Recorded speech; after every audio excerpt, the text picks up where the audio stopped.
Let's call it to order, 7:11. It's all right. Bill and Lori will be here later, so the later we start, the less time we have to move without them. Additions and corrections on the agenda. I would ask for that we might have to move some things around. I don't know exactly where we have to move them, just because I know Bill and Lori want to talk about the Abbey Group contract renewal, the apartment lease, and some of the things that are higher up on the agenda, and they are at Townsend because we're conflicting with Townsend tonight. And you're correct. And your thing, yeah. Under old business, we have the capital improvement plan, which is my mistake. It was abbreviated as CIP, which is continuous improvement plan, not capital improvement plan. And we need to actually approve that so that we can send it to the state. We've seen it, we have it, and I looked at the acronym and misdid it, and so that is my bad. That's not so bad. Don't worry about that. So we have to change that. We could talk about the capital improvement plan if we wanted to, but I think, but we do need to talk about the continuous improvement plan. Anybody else with anything? Alrighty. So are you just gonna change the agenda as you need to as we go through it? Yeah, I think so. I mean, I don't have the Abbey Group renewal stuff. I don't have the apartment stuff. We don't really have any members of the public other than our minute taker and our camera person, who it's quasi-public for me. You guys are family. We're still on corrections to the agenda? Yes, sure. Did we, I'm pulling it up here, did we put anything on here about appointments? Maybe we ought to have a quick conversation about that. Appointments. To this board. We have missing 2 people, and part of our problem Oh, with getting the quorum is that we're down 2, right? We're down 2? right. Just so that we can talk about, maybe Sure. getting it on TV might inspire somebody to, Sure, we can talk about it briefly under new business. yeah, it won't take long. No. Should be under I old remember business. Stephen used to give a monthly plug for any citizen from Brookline who wanted to get on the board, talk to your local board, because, there's an open spot for you. Does anybody have any correspondence? No. Okay. Moving right along. We can skip down under new business to talking really quickly about the staff breakfast. I know Bob told me that the only possible date for the staff would be August 29th, which is a Tuesday. It's something the board has traditionally done. My question at this point, that's 15 days away, so we got 2 weeks. Can we, as a board, pull it together and do it in 2 weeks? So I think Ally headed it up last year. Yeah. Don't know what her plans are this year. It's always on that Tuesday, which for my work is always a problem, and I'm one worker down on this small board anyways. I can donate as much items and money, but I can never be there on that day. Yeah. The reason for the date is because we have other Which is fine. trainers It's coming just in for the always other right. days, so That's it totally just kind fine. of gets pushed to one thing, Yeah. So I don't think the day itself is the biggest It's the problem. work. As the, It's the work it's the behind the scenes work. I mean, I have the emails from Ally from last year. I have organized it some myself. I know Emily's organized it, and we sort of have the template down. Well, what do you feel about it? I think, Bob, is it important? I can remember being a teacher here and feeling like, at the time, I maybe didn't appreciate it until I went to other schools and realized that wasn't something that all boards did. And reflecting back on it, I do think that people do feel appreciated. And it's one of the rare opportunities they have to really interact with you guys at all in a social way that isn't a budget meeting where people are talking about jobs. So I think in that regard, there is a positive to it. I get that it's a ton of work and a general pain in the butt. actually, it's not so much a pain in the butt. I'm worried about a short time schedule. I mean, if we get commitment from board members that they can, show up and work, I mean, we need 4 or 5 people to show up. I can come, I will do my bacon again, because I think if I stop doing that, people would quit coming. Yeah. I would never hear the end of it. If we can get the donations figured out and we can get enough people in here to do it, it's not undoable. But we just have to sort of like say, yes, we think this is important and we want to put the work in and put it together. And I agree with you. I think it's a rare occasion to actually do something that's kind of unordinary and say thank you. I mean, we really do value the staff, and we say that, but this is a tangible way. While we're having the difficult budget discussions and everything else, like, look, we really do value you, and you know, running the school is a separate issue. So what say you? So Tuesday, the 29th. Yes, sir. I can be there as long as you can give me precise directions on what you want me to do. All right. I need clear directions in that area. I can lift, I can do whatever you want me to do, I can put in the hours, You need a but task. I do not want to be left to my own initiative. All right. We've got plenty of organizers for this. Yeah, That's an Okay, awfully so put me generous down, offer. I'll show up Okay, whenever you thank want me you. to show up. Thank you. And I'll try to change. I'm gonna really try, See what you can do. Twyla, you because I'd like to go. I can donate whatever needs to be donated, but I can't because I have to work early that morning. Okay. So I'm basically out of town till Labor Day. Yeah, I knew you were out. What about you, Emma? I will make sure I am there unless some unexpected thing jumps up. Well, we have Drew and Caroline, and that would be the other two board, Ally. and Ally. I will try and get Ally. I think she enjoys doing this. She She's very organized good. it last year, and she did a really good job with it. She jumped right in. Drew will be. We may be able to get Drew, and I don't. Caroline's new enough. I don't know, but I mean, we can probably pull it off. It'll be a small one.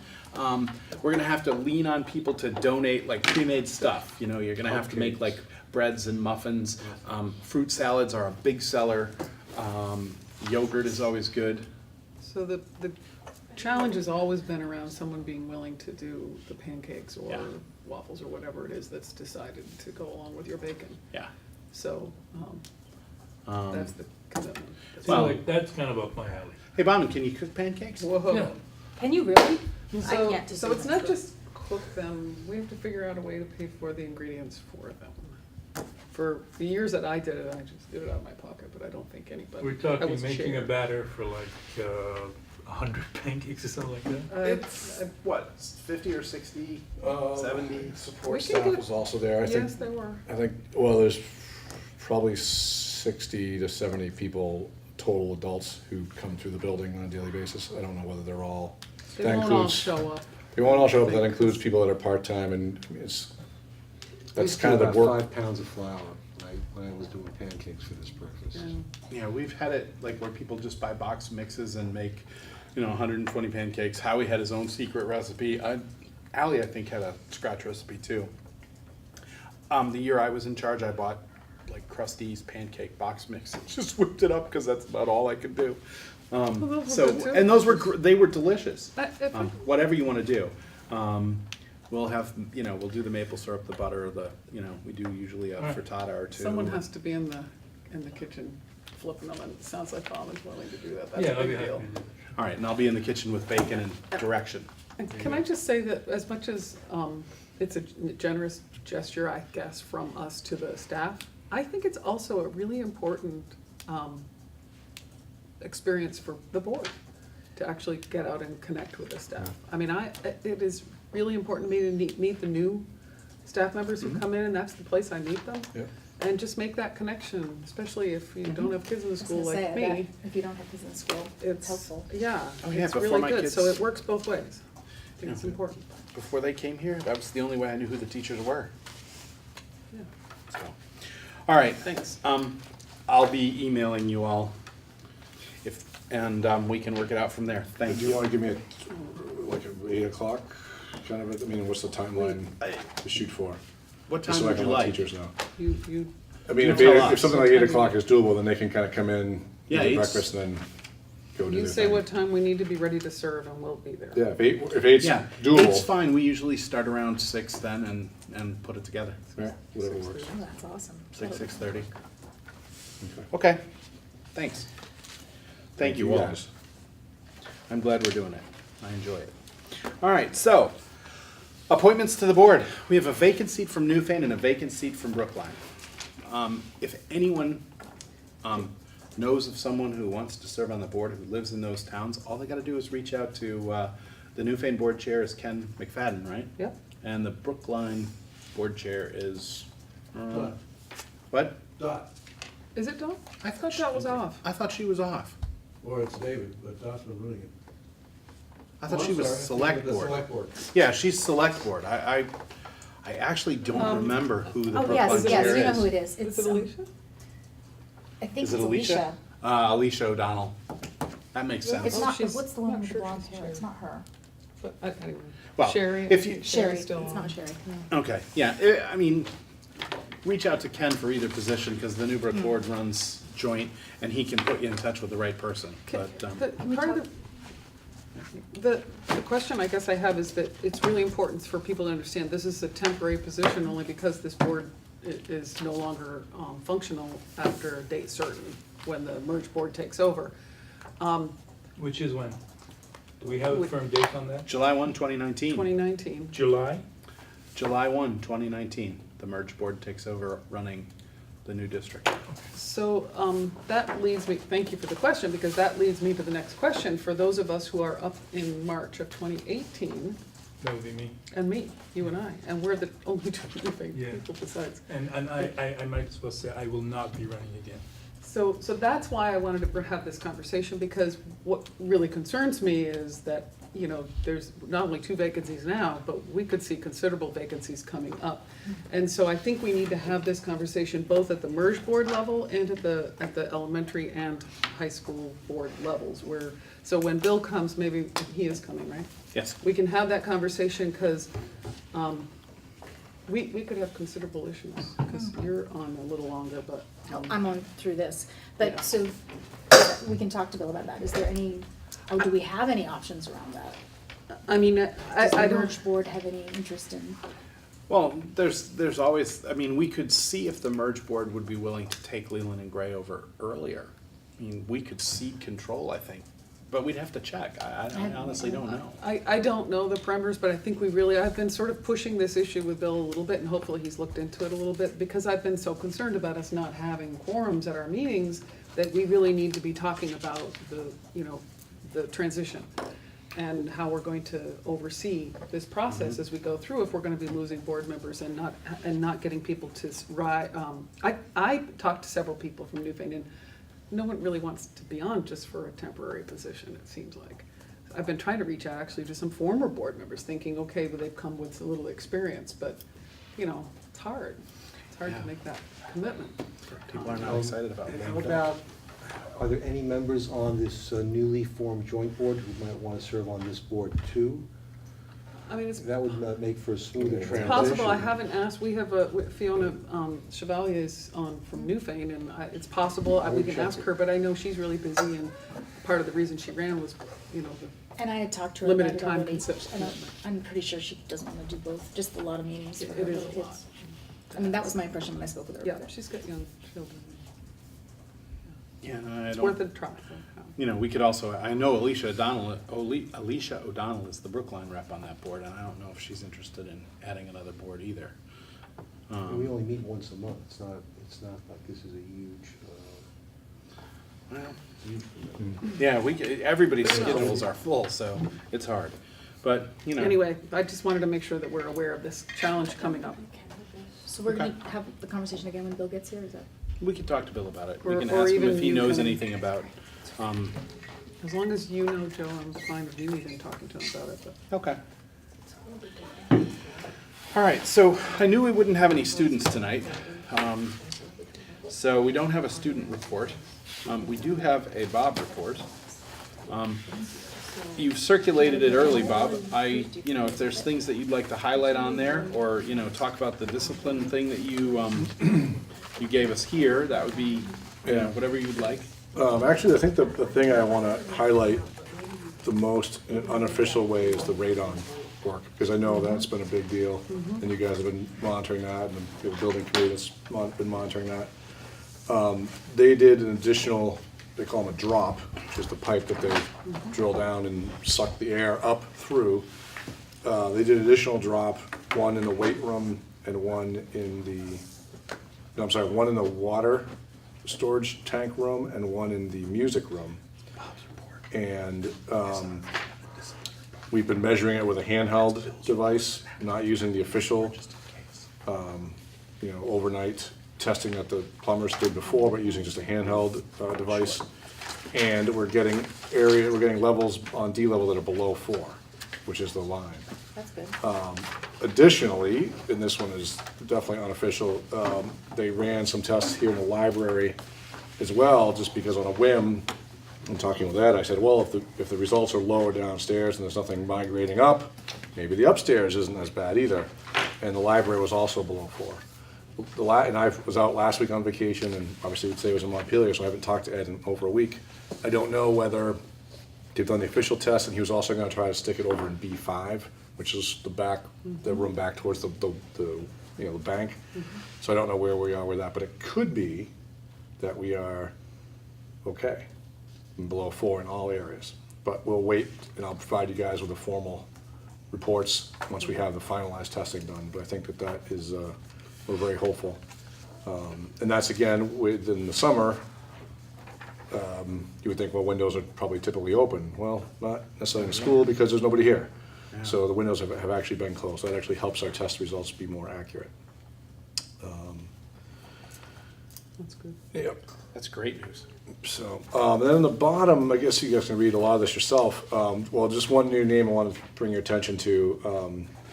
We have a new administrative assistant in the front office. Terry Davidson-Berger has been moved into a different position. So my administrative assistant is now going to be a woman by the name of Susan Haskins, who may or may not have recently worked at Springfield High School. So I've stolen her away fair and square. So if you see someone in the main Yes, office that you everybody be haven't warned. seen before, that's Susan, and I think people here are going to really like her. And then just down below, the dots in some from the press release stuff I think you guys want to hear about before they go public. We received a Stratton Foundation grant to about $12,500 to continue the dental program. And thanks to Sarah Dunbar, our nurse, she wrote the proposal for this. She's also adding a food shelf program as well. And it's like a backpack concept where the kids of families who need food will take a backpack home, full backpack of food over the weekend, bring the backpack back empty on Monday, and repeat the process. You She's also, partnering with any agencies on that? well, I know that because of Stratton Foundation, they've asked us to connect with the food shelf and so on and so forth, and Vermont Food Connects, we met with them briefly as well. So we're gonna try to move into the non-perishable, into the perishable world eventually, but we're gonna start with non-perishable stuff. That's great. So that's kind of a new thing. Yeah, that's awesome. The Holt Foundation is another institute that is funding about $10,000 to High Five to provide an Edge of Leadership program with our 7th graders. And we're very excited about that. That's a new thing that we're gonna be doing. It may just be classroom-based stuff. It may not be rope stuff yet at some point. That's what High Five is famous for, but we'll see how it expands. The Tarrant Institute, which is a middle school institute that's affiliated with UVM. They provide support, and they're funded through, I guess maybe Rich Tarrant's family, I'm not really sure, I assume, since he's the one who named it. Our new middle school team will be doing a partnership with them, and basically the concept there is that they provide a learning coach for us and PD throughout the year, professional development for our middle school team. And I'm gonna be actually doing a conference call with them Thursday morning, but one of the starting places for us would be creating a tangible team and getting our adults to be able to work together effectively. And then we'll talk about what they'll actually work on doing next. But it's the first step, and it's a fully paid for program that the Tarrant Institute pays for. So over the course of a 3-year cycle, I think it's probably in the neighborhood of $40,000 to $50,000 worth of professional development and coaching. So no cost to the taxpayers. The next one is what I was in Montpelier for today. The Center for Creative Leadership is the program down in North Carolina that I was accepted into, that year-long program, leadership program that I told you about back in February or March. I went down there for a week in March, spent 2 days up in Stowe with my cohort, and have another 2 days coming up in October at Stowe as well. Through this fund that they were donated by Dr. Waddington, they received $12 million to help further leadership in Vermont. So one of the next extension of this, other than just principals, is that they're trying to start a student leadership program in the state of Vermont. And so we are one of 4 schools and school districts to be a part of the pilot for that. Twin Valley is there, St. Albans City Schools, and Rutland High School, and Leland and Gray. So we're one of the 4 to do that training, which will bring back training for our students on how to develop leadership skills using the transferable skills as our vehicle. So it's kind of an interesting conceptual model, and My team that I brought with me is gonna stay up there tomorrow and work day 2 of the training, and I am obviously back here. But I think I'm pretty excited about what that could do, not only for our student council, but also in general for advisories and so on and so forth, getting kids to be more involved in their own learning. And then the last item is a little bit of self-promotion, but not really. This is a really good thing for us, and I'm not sure if it's good for me or not personally, but I was elected the president-elect of the Vermont Principal Association, which is a 2-year term. And then after that, I will serve 2 years as the president of the VPA. I'm already on the executive council and serve on the finance committee. So we're getting the Leland and Gray brand out at the state level quite a bit, and is not a significant amount more time than I'm out of work now. The 2 years as president could be a little bit more time out of the building for what I'm currently doing, but I'm not sure that it will be a ton more. I think a lot of stuff can be done over phone and video conferencing, and I think it's a big benefit for us to have our name out there. It's tough for the state to come down and talk to us about stuff if they know that, the principal building is the head of the VPA. So I feel pretty good about that. We're getting up in some of those positions, and Bill was obviously super supportive of that. Congratulations. Well, again, I was unopposed, so like many of you, when you get elected, right? It's like congratulations, I think. So yeah, but I'm excited about the work, and it'll be interesting to be on the inside anyways, so. But I think it's good for Leland and Gray. Maybe we'll be testifying to the health safety. Well, some of the presidents have testified before, and yep, so it'll be new for me. But the other report, which you did not get emailed to you, it's over here in hard copy, is the behavior data report from this past school year. I did not compile this. This was compiled by Phoebe Connolly, and I really, to be honest, haven't spent a lot of time poring over it to get a sense of what's new and what's not new. But I think if you folks either have already had a chance to look and you have questions, I'm happy to try to answer them, or if you want to look and then, Phoebe's usually here. Today she's one of the people up at Montpelier, so she's staying overnight. I'm sure she'd be happy to answer questions at the next meeting as well if folks had questions. Yeah, I have a question. Yes. What does getting a referral mean to a kid? It just means that the teacher has documented a level of misconduct. So a referral just means they've submitted an electronic notification to, last year it was Phoebe and Marty, that something has happened. And then, depending on the level of what it is, the teacher may include in the referral, I took care of it, I gave him detention, we've had a conference, I've called home, I've done whatever, and then nothing happens at that level because it's done at the teacher level. At other times, if it's a more serious event, then the student would know because they'd get called down to process the infraction and talk about and potentially serve consequences. So there's no set punishment, discipline, consequence for a referral. A referral could mean, if a kid gets a referral from a teacher, it could mean that absolutely nothing happens beyond that referral, or it could mean... Well, either there's action taken by the teacher or there's action taken by the administration. Sometimes the action is to investigate and find out that something different happened, or whatever, due process. One of the things that I mentioned in the report is that Phoebe spent a lot of time this summer rewriting the student handbook to try to clarify a lot of the discipline procedures, because I think kids feel like, and I know this because they've told me, that there's a lot of inconsistency around how stuff is meted out, and it's really unclear to a lot of people around what gets what. And we don't want to have a document that says if you do this, you get this, if you do this, you get this, but we want to have some sort of semblance so people know what they're walking into, right? You want clarity for the kids. What she's done the work on is reframing it from the standpoint of more like this is the code of conduct that we strive towards, and if you veer off that code of conduct, then you might get this, or this, and depending on the seriousness of it, it could go from teacher detentions to after-school detentions to a new Saturday morning detention, or potentially out-of-school suspension or so on and so forth. So it will vary from there, but it'll really based on the seriousness of it and the number of infractions and how many offenses you've had of that particular thing. And Yeah, okay, I'm bringing this up because I have a kid who goes to school and he has a lot of friends here, and the perception that I sense amongst the kids is that these referrals are pretty much meaningless. They collect them, we have statistics on them, but for the most part, getting a referral for these kids, for a lot of them, is crumple it up and throw it over your shoulder, and Right. there's no consequence that they feel, immediately to inhibit that. Like when I just remember when I was in high school, like a referral was, there was like, referral meant detention, Yep, yep. it meant something. yeah. It didn't just mean that the thing got investigated Yep. and maybe something happened down the road or it didn't. Yep. And that's what I'm really concerned Without getting about. into a lot of detail, I guess what I can say is that this past year, my eyes were open to a system that really didn't work.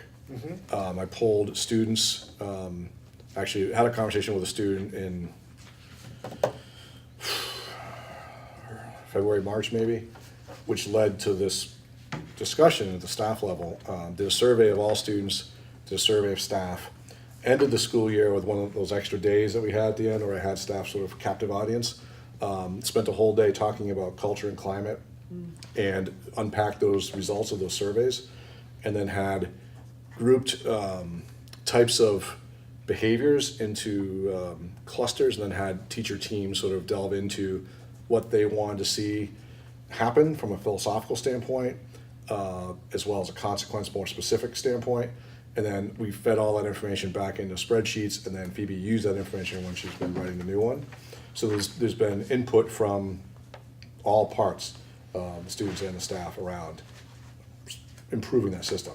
I think I don't have the exact survey results in front of me, but I want to say that there was a pretty overwhelming opinion that it was broken Yes. and that needed to get fixed. So we've done an overhaul, but of course implementation is really key. We're going to work with staff. One of our days in the building prior to the kids arriving, we'll be talking about the new code of conduct, the new handbook, and what it means, and then how the protocols work. One of the advantages this coming year over last year is that instead of having 2 to 3 different people involved in discipline, it's all going to be one person.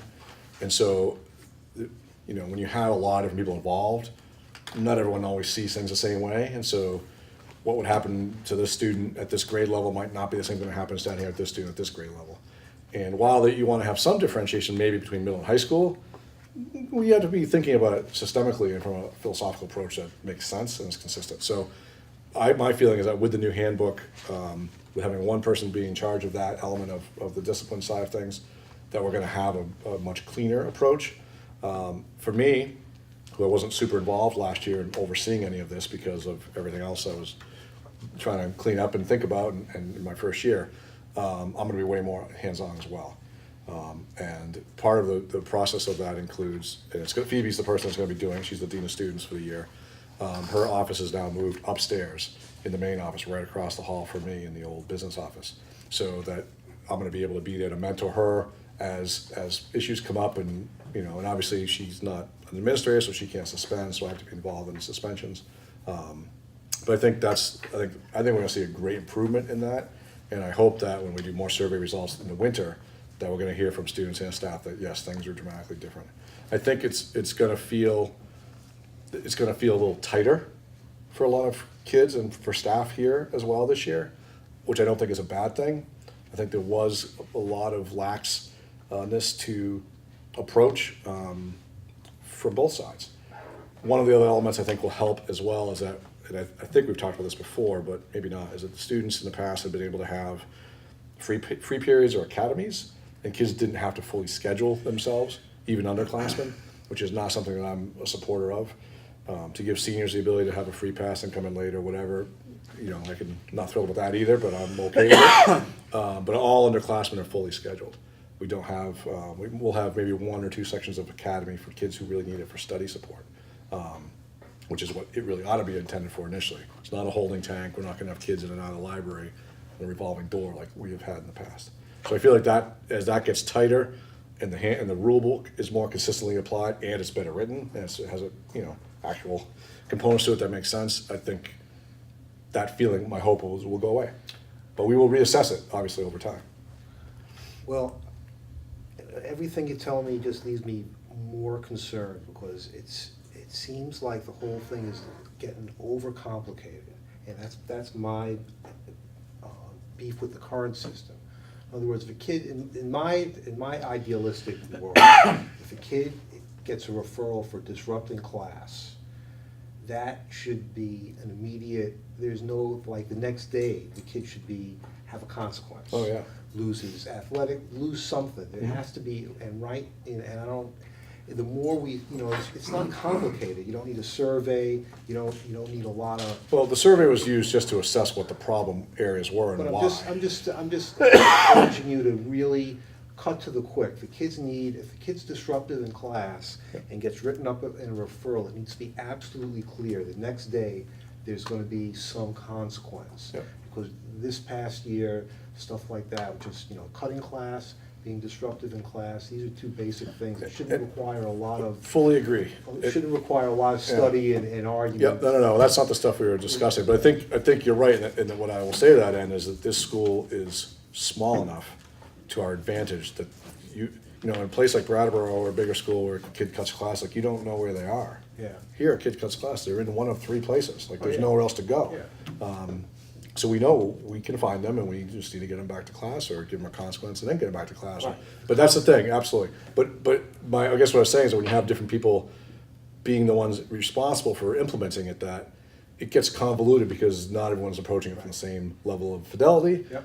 or have the same philosophy Yeah. around what they're doing, or I think even it's have great to have- training, yeah. consistent training around what to do. Yeah, it's great to have one person doing it, and I urge you to make the rules as simple and Oh, clear as absolutely. possible. Yep. You got a referral for being disruptive, this is what's gonna happen. Yep. You're gonna lose your cafeteria extra privileges, you're gonna lose your team, you're gonna, something. Yeah. Not, Yep, it's very, make it simple. Yep. And I don't want to make it sound like the students are out of control either. No, they're not. But at the same time, there's a lot of lax. Yeah, there's a lot of uncertainty on the part of the students as to what the consequence is gonna Right. be for a particular activity. Correct. And a lot of times there is no consequence, which is Right. just So catastrophic it's for not these either. kids, Yep, where yep. they just keep, where it just means they keep repeating the behavior till they want. Yep, absolutely right. That's a good question, too. Okay, you got a quick question? Yeah, he's gonna pull me. Pull the plug, to huh? quick. But I just wanted to say, first of all, thank you for getting this information to us. We see this pretty much each year, I think.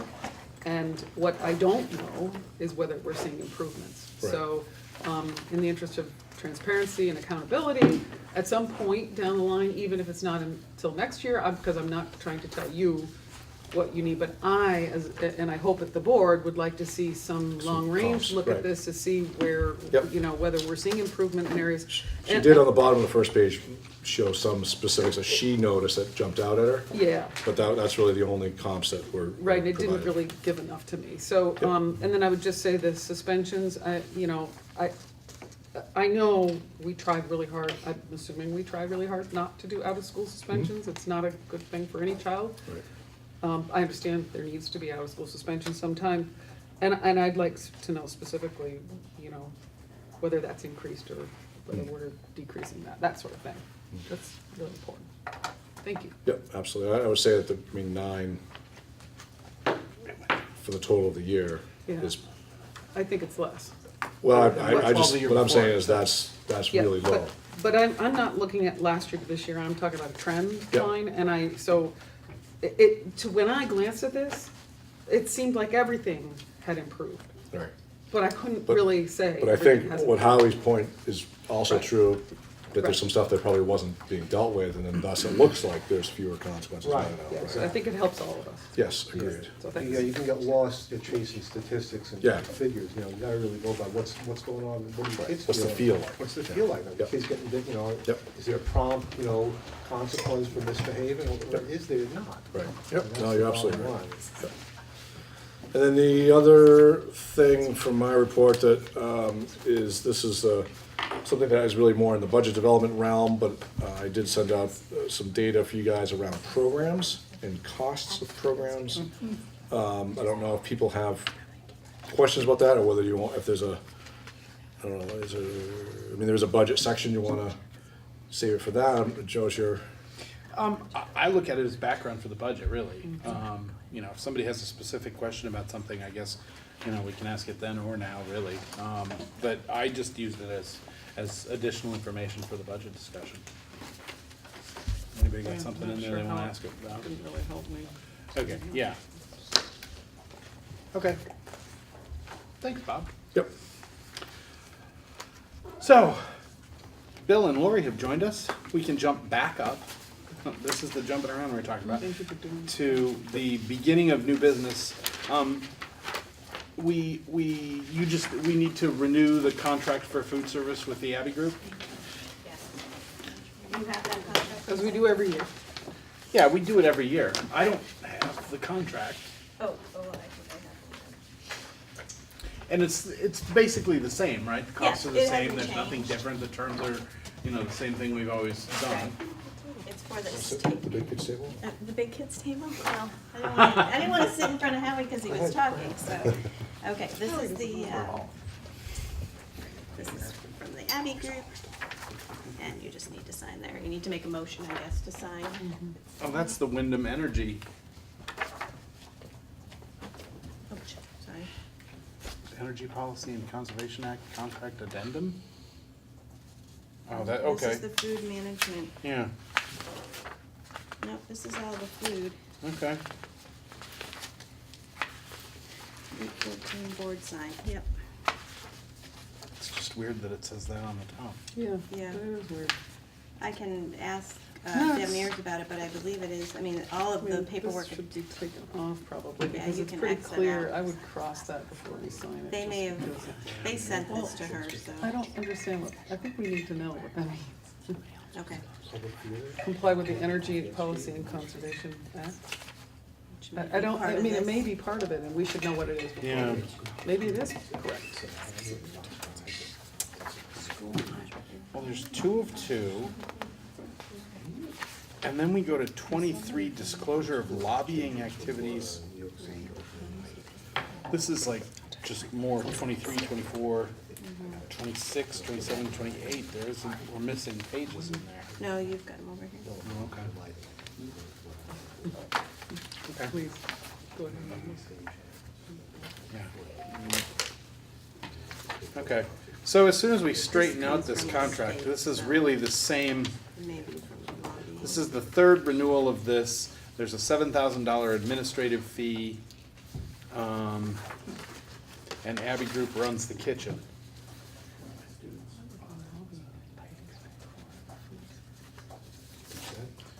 Because it's all federal government. It's all because of federal government. So this one, If, I mean, this is pretty standard stuff. It's what we've done for the last, Yeah, it comes from number the of years. ALE, or it comes from the state. yeah, it's some state So- energy policy. So this is the certificate regarding debarment suspension, means that they're not, the Abbey Group is not disbarred from receiving federal funds. And then this is the instructions for certification here. But I'll have to call the state and ask them what this means, this part of that. so they agree to comply with the Energy Policy and Right, so Conservation it's- Act, so I think that this really isn't us. No, This it- is, well, that's Yeah. actually, this is the Abbey Group, Both but of it's you also agree Wyndham to Central. comply with the Energy Policy and Conservation Act. Does that relate to the kitchen? As far as, Equipment yeah, and all the that? energy and, yep. It's exactly what it was last year. It's what we've signed every year, you say? Yep. So, can we talk about the amount? Is it the same? Is it? The administrative fee? Yeah. The administrative fee is $7,000. It's, I thought it was Used to be 10, 10. so the administrative fee has actually gone down? It was 7, I believe, last year. Used to be Okay, 10. it used to be 10, but it's now 7 according to Is this. that less children or something? That may be the I know our reason enrollment is declining. for the administrative fee to go down, yeah.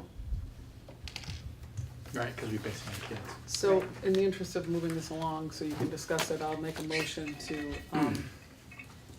approve the contract with Abbey Group to provide food services to Leland and Gray for $7,000. What is it, the That's the administrative. administrative fee, $7,000 administrative fee? Okay, we need a second? Second. Okay. Any discussion on that motion to approve the Abbey Group contract? Really extend it. I was just gonna say, so It is extending it just- another year. it's extending it another year and explain any changes that you see There are no any- changes Okay. from the previous year. That's what I wanted to know. Everybody happy with it? Bill? Bob?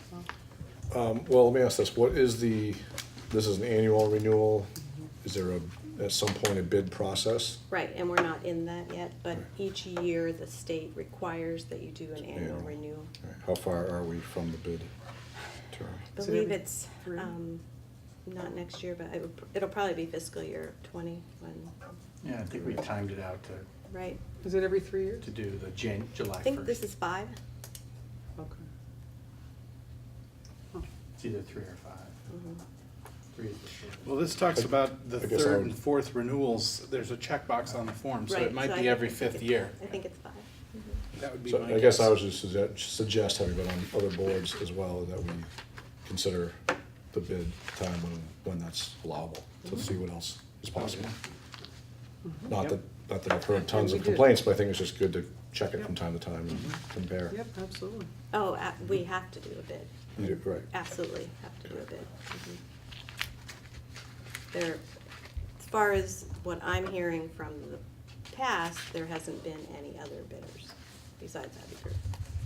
We solicited big time. And part of that's because of the kitchen and Right. equipment, which we've talked about. Right. And Abbey Group worked with us pretty closely to help us improve some of the equipment. I know. But we will certainly put it out there to all the food service companies around. Mhm. There are several, there may be more now. There may be. Just a question, do you want it in the minutes that it's been suggested that there be RFP and that there weren't other bidders, or? When the time comes to bid it out. Oh, It always goes out to bid when it comes up. But not for this kind of thing? This is just a renewal. This is just the yearly renewal. Yeah, Thank you. Any further discussion? All right. It's been moved and seconded to approve the Abbey Group food contract with an administrative fee of $7,000. All in favor, please say aye. Aye. Opposed? Abstentions? All right. Oh, shoot. Does Signed in the Abbey wrong Group place. work with any other schools for renewing something? Yeah. Okay. Laura, you want to keep going with the apartment lease thing? Sure. Or do you- So this is a lease that, Oh, sorry. Sorry, there we go. This is a lease for a special ed student that is not able to access mainstream setting nor therapeutic day program. So it's a specialized program for a student. Okay. And it's Leland and Gray that's actually executing the lease? It's a Leland and Gray student. Okay, so we're gonna, all right, so we would need a motion to approve the, A little more explanation. yeah, I was gonna say, since it's a special ed student, you know, No, we can't. we can't really get into a lot of it, but can we get more about what's going on here? The IEP team met, and this is their best program for this student.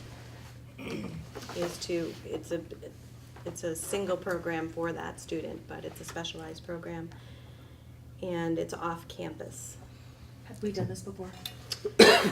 I don't know, I've not been No, involved we with. have not done this before. I would remember this. Right. We've had our own program here in the school. Is that still going on? The experiential learning? There is an intensive needs program, but this is, the IEP team feels that the student can't be in the school. So can we talk about reimbursement? Still not clear. The school is leasing An apartment? where the student will be living? Not living, they'll be not staying overnight, they'll just be doing their daytime studies there, 5 days a week, 5 days a week, right? and the apartment's vacant otherwise. Yes, And so the IEP team, all the teachers, everything the student needs will be taken to them essentially across the street, right? correct. Okay. Their program will be in the apartment with the the paraeducators, and Wow. it's actually cheaper than residential programming to do it this way. No, So- I'm appreciative of the creative solution they've come up with. This is great. You know, cheaper than Kendall Farm or something like It's, the student can't be in a therapeutic day program. So first of all, how much is this, and can we talk about reimbursement? I mean, I know that when you have outside placement, you get reimbursement. Could you just sort of give Sure, that I to did us? check with the AOE about leasing an apartment for this particular situation, and it will be reimbursed at the, this student actually will hit what they call extraordinary costs. Right, that's what I was asking. So, anything over $50,000 will be reimbursed at 90%, and the student will hit those numbers. So the AOE has already approved this for extraordinary. I mean, that has to. They that's a don't approve it process. for extraordinary, they approve that that the lease of an apartment is an Meets eligible the- cost. Exactly, so, They check into that. And all of the program is eligible cost for this one particular student. So, Okay. Anybody else have questions about this? Okay, so we just need a motion to approve the lease. So you asked how much was it, Mike? $700 a month. I think you can remember what Sunday. Sorry. And there's no way that this could be done at their home or something else, so we're not leasing an apartment for a student? I have to refer back to the IEP Yeah. team meeting decision. that. How long is the lease for? yeah, that's, It's, we actually did it as a month-by-month lease because that's good. we didn't want to sign into a whole year because, students can change or move or whatever. And at this point, it's sort of appearing that these dollars are 90% reimbursable. I mean, Over some things would over After, 50,000. over 50,000, but the student will hit those hit that, costs. yeah.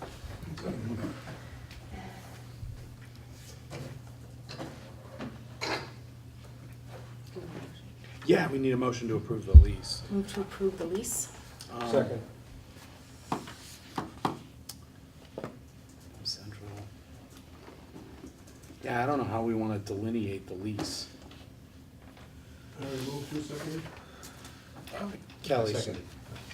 Always second. do we do it by you want to delineate the lease by property address for premises at 784 Route 30? You can, or with the, Is there a case number or something? yeah, With a, who we're leasing from. you're leasing from Molly and Otto Tarbell, right? Right. Okay.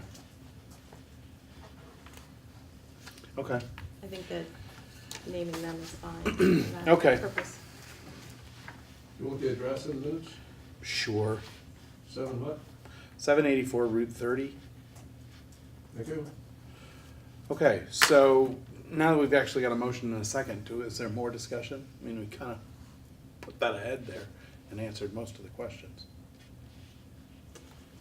I should just say too, I did have our attorney look at this lease as well, and we did change a few things, but the wording of the lease was fine with him, Okay. just as a, Okay, thanks. If I can just say. Sure. Given the fact, I mean, we have to do this. I mean, clearly we have to meet the needs of our kids, and I'm gonna certainly support it. But I would also just say that housing is at a premium, and to rent an apartment for 5 days a week, only during the school year and having it vacant any other times is not optimal.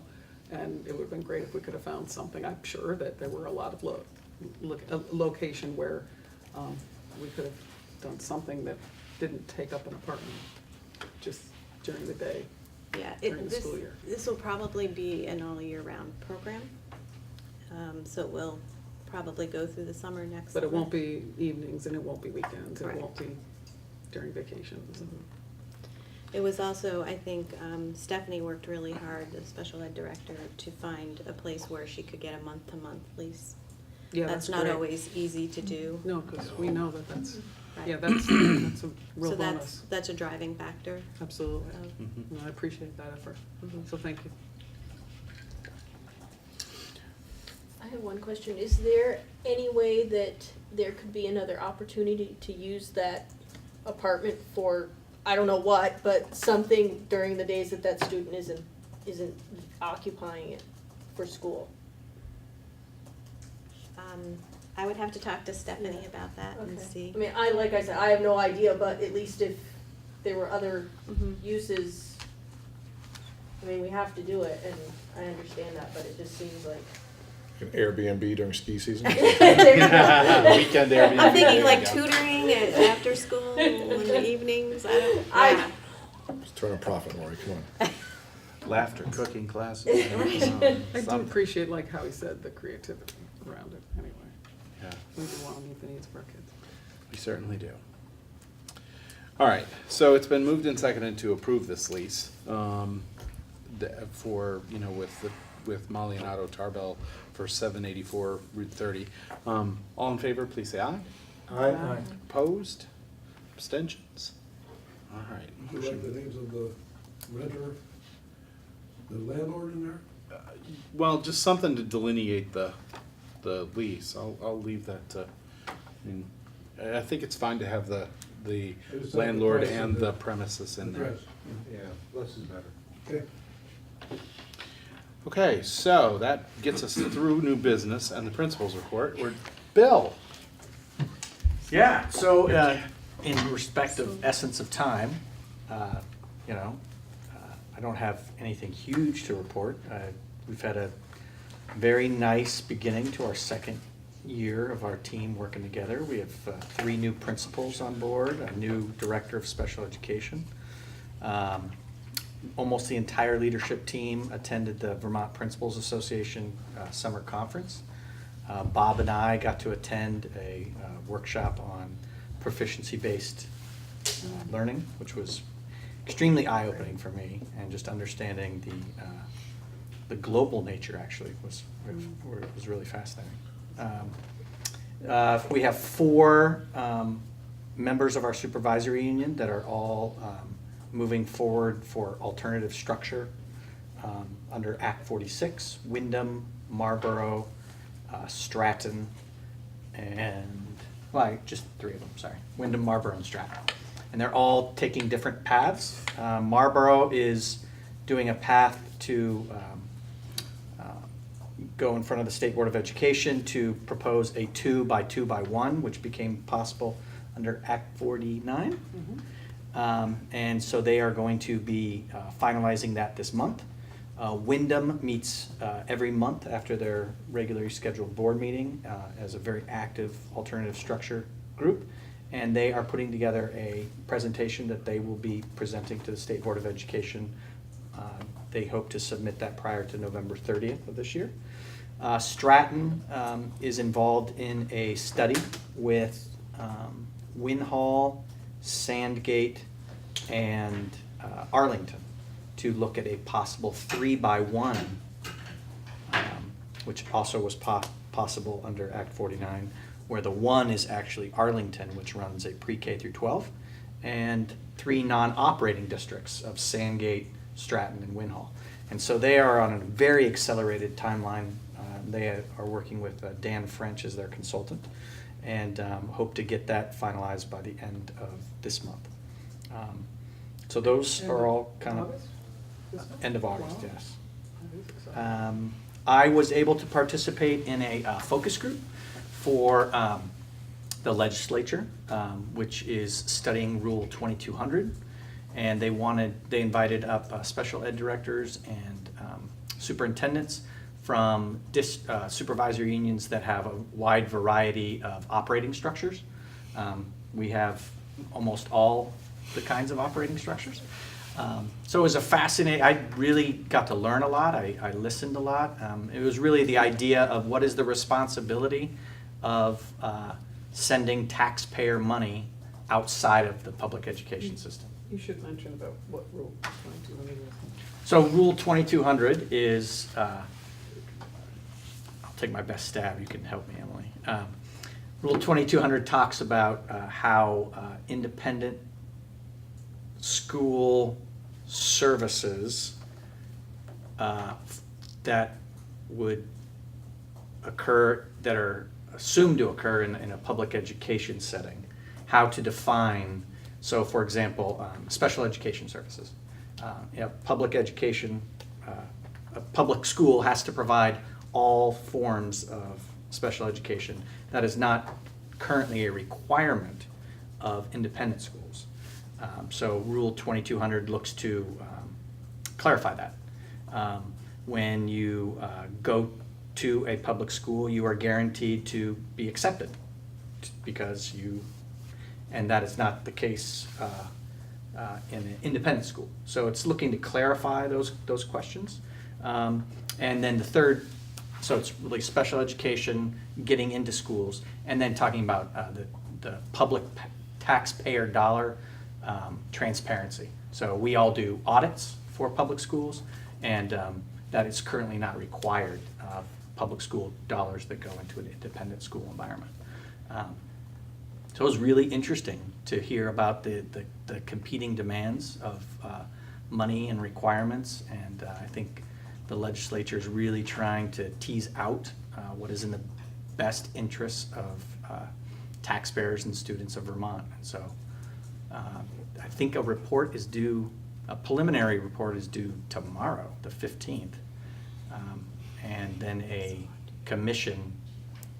committee report will be made to the legislature, and Senator Baruth is the committee chair of this study committee. And I'm, please add. So, what's the focus group that you were part of? So, And started by whom? so Because I'm Senator, actually the other legislator on. you and are Yeah, on this committee, Phil right? Baruth is the chair. So Rep for the the Vermont School Board Association and the Vermont Superintendents Association Oh, and the Vermont Special Education Directors are all, So stakeholders have a focus group going. Have a focus That's group. the- There you go. Because it made it sound like the legislature did the focus group. Actually, the legislature didn't. It's the stakeholders, and you participated in that through the stakeholders. that is exactly. That's great. Thank you. Good. Yeah. Thank you. Because we had a meeting today, Yeah. actually, about it, and it's maybe the third meeting. It's only the second one. I wasn't appointed. Yeah, yet. it's a really challenging issue. Yeah. So it was good learning for me. So the report's due December 1st, I think. That sounds, yeah, they said that. Yeah, they had to report is finish it due by December 1st. November. And I'll just say, following up Please. on that, if anybody's interested, I was showing it to Joe earlier, if you go to the Agency of Education's website, you can link into all the information and minutes from that committee to see what the work is. But you are absolutely right, it's those three areas, it's enrollment, whether it's enrollment, open enrollment, special ed, and transparency around finances. And that's what our charge is. And actually, that came out of Act 49 as well. That was a section of Act 49. Cool. Yeah, so I was very happy to participate. That's great, thank you. Our leadership team is meeting next week, Monday and Tuesday, 2 full days of professional learning. And we will open at Dutton Gym on the 28th with the entire WCSU group. And lunch is being provided by the Wyndham Central Education Association. Yeah, that's great. Very, very generous of them all. So that's kind of what's going on from our world. Great. Give me that date again. Well, 28, 28. Thanks. and we just talked about the staff breakfast on the 29th. He finished his report. Perfect. Good. I was catching you on. Yeah, well, there's a lot going on here. Thanks, Bill. Anybody have questions for Mr. Anton? All right. Lori just reminded me that I was supposed to put on the solar contract, that it was on a previous agenda and it got left off this one. And we also need to approve an ACH agreement to pay one of our vendors, that because of our board meeting cycle, it is difficult to pay them properly, so, and Lori can explain both of these, and it's just a couple of quick motions to approve. One that we've already discussed and really approved and signed and then lost, and now it's back. And the other one's a pretty straightforward business transaction. All right, so I'll take the easy one first. The ACH is, we have a leasing company for the copiers, and because of the board meetings and when they send the invoices, Leland and Gray has paid a number of late fees, and they will not waive them. They are not easy to work with, so the only way to basically circumvent the process is to do an ACH transaction on a monthly basis. So I just would like board approval to set that up. You will notice actually there was late charges in this bill here. And over the course of the year, there have been many, and we have spent countless hours trying to get them waived, and we can't, they won't work with us, so by paying them on the date it's due, then we will not get late fees. So I just need a motion to approve that ACH transaction, so you won't see it in your invoices. But where will we see it, so we can approve it? It needs to be seen, so it'll be a separate. It's gonna come out of the checking account, on a regular basis. We can add it to the pay order so you can see it Yeah, coming. like, they must send you an email confirmation that something hit. Yeah, something Sure, should You just be print there. that off and put it in. And put it in check with out. them? Yep, that'd be great. Absolutely. Yep. important. So moved, sorry, I meant to say so moved. That's what I really meant to say. I'll second. All right. Any further discussion on this? Yeah. I'm probably gonna say the same thing as you are. I'm more than happy to support the motion, but, I mean, sounds like the vendor needs to. That's what I Yeah, said. talk That's what to- Emily just said. I We mean, need to you're revisit dealing this with a lease public when we school, can. for So crying out we, loud. before I was here, the previous business manager signed a 5-year lease with this company. So we have 3 more years on this lease, and if you wanna spend take legal action to try and get out of this lease, then that's a possibility, but it's pretty ironclad, to be honest. So we will put it out to bid again. And we will also, if we decide to go with the same vendor, if that is the lowest bid and the best service, then we can request a different leasing company, that they use a different leasing company. So the copiers are done through, I think it's Business Office Products, and so that service has been fine. I mean, that's been great. We get great service on our copiers, but they sell their leases to the companies, so. But certainly we'll put it out to bid when it's time.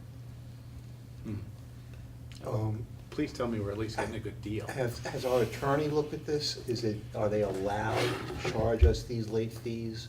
It clearly states it in the lease that they will charge us late fees if it's not paid on the due date and they refuse to. We've probably spent like 6 hours, I know that doesn't sound like a lot, but it is. It's a lot of time. It's a lot of time, somebody trying to track down what's been paid, what hasn't been paid, what the late fees have been, so.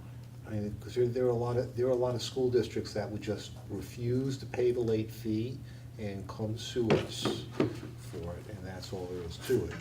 I think they can come and take your copier, though. We just need to stop the hemorrhaging, I think, of these fees, We Yeah, can't I afford agree. it. Yeah. I mean, And then this get one us was out of like it. $60. Yeah, it was, for and I this. think about all the time that happens, that's, yeah. Maybe talk to our attorney about there may be a way of getting out of the lease early. There may be some provision that they have violated that would allow us to get out of this thing, because it sounds like they're not really a very cooperative company to work with. Have we tried making some effort to change the schedule or We've tried to And so change they were the- unwilling to, what if we said we'd pay a month in advance or something like that? They're unwilling to work with us at all. They're probably making a lot of money off of a lot of school districts on a late fee. And if they're unwilling to move forward with negotiating some kind of agreement with us, I think that's appalling. And I think they should be named. Who is that company? The, It's in our, yeah, Leaf is the name of the leasing It's appalling. company. Yeah, that's, But our vendor we're actually probably not the sold only these one. I mean, things. public Right. schools, we get together when we can on our, I mean, it's awful. The person has been very, very rude to deal with, and it's really, it's become a big issue, because there's other Yeah. school districts in our SU that have, it's smaller ones, that have incurred a lot of late fees. Yeah, And that's it's, true. yeah, this was the way around it to get through the next 3 years so that we can put this out to bid. And I appreciate you doing that. Mhm. yeah. But I can send the lease agreement to the attorney if you'd like to. Yes, Leaf, yeah, please do. It's, what is it called? Leaf, Leaf.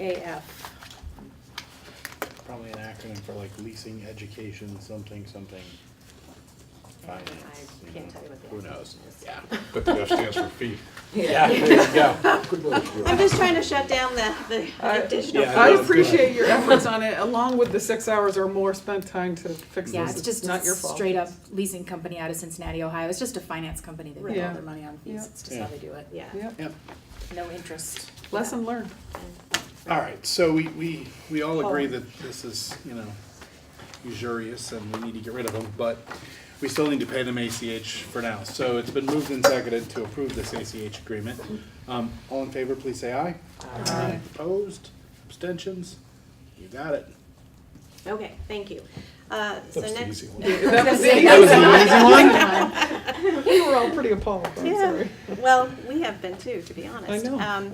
So the next is the purchase power agreement for the solar agreement for the Newbrook Solar Garden that is going in hopefully late fall. So you had an agreement that was actually not fully executed with a previous company that went bankrupt. And so Forefront Power has bought the project, and they are going forward with it.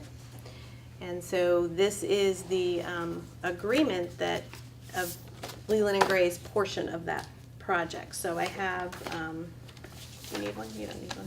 You've looked at this enough? I've got it memorized. Top right-hand corner. Right, so this is the savings that Leland and Gray can have, basically. On the first line at the top, way over to the right, the $13,997, that's a yearly amount, an annual amount. So you go all the way down the thing. Over 20 years, we save over $250,000, and we save, $12,000-$13,000 a year. It's gonna be a no-brainer. Yeah. Where can we Right. sign Yeah, faster? yeah. I don't think I have any So questions what's the about it. difference between this one and the last one we were signed? I'm trying to remember. So Company's the not company is I not mean, in bankrupt, yeah. I mean, on savings, It's annual It's benefit. really about the same. Okay. It's the same grid. That piece of it didn't change. It was Okay. the company that changed. And Forefront Power has been very great to work with. And this all makes sense to you administratively, and you recommend we move forward with this? Yes, I did have this agreement vetted by our attorney, and we did get 2 clauses put into the agreement. One is for a reallocation clause, so if, when we merge, there's also a merger clause, so that it will just, we won't have to do anything really when that happens. So that's one piece of it. The other piece is a reallocation. If for some reason school closures or a school can't use the credits any longer, then they can reallocate their percentage of the project to another school. Okay. Or there's also somebody else buying into the program too. Vermont State Colleges is supposed to be also a part of that project. So that is really, that was great to get in there, to be able to reallocate percentages. Added some flexibility for us if we ever It needed did, it. Yep, yeah. that's great. So, Who else, That was not in the previous contract, so. who else in Wyndham Central is a part of this, besides Newport? Let's see, Jamaica has signed, Townsend has signed, Wyndham has signed. Wardsboro is just about there. They wanted to look at one other thing, and you guys. And then Newbrook, of course, they're getting the credits and a lease too. To the lease. Yeah. Okay. And this has a net cost or net, I mean, immediate, are we shelling out money to get this thing rolling, or No, no? no, We just get benefit, just get no benefit, cost. right. Right. The only thing that They hasn't get made, benefit too. We don't get that very often. They get benefit. This might be the easy one. yeah, they make money on it They make money. eventually, which is why it's a 20-year lease, you know, that's why. Right. So that was my only concern, 20 years is a long time in technology, and, but this is a standard in the industry, a 20-year lease. It is. Mhm. They're all 20 years right now that I've seen, so. Mhm. Good. Okay. So we need a motion to approve that. What are Move we to calling it? approve. Second. The solar power and services agreement.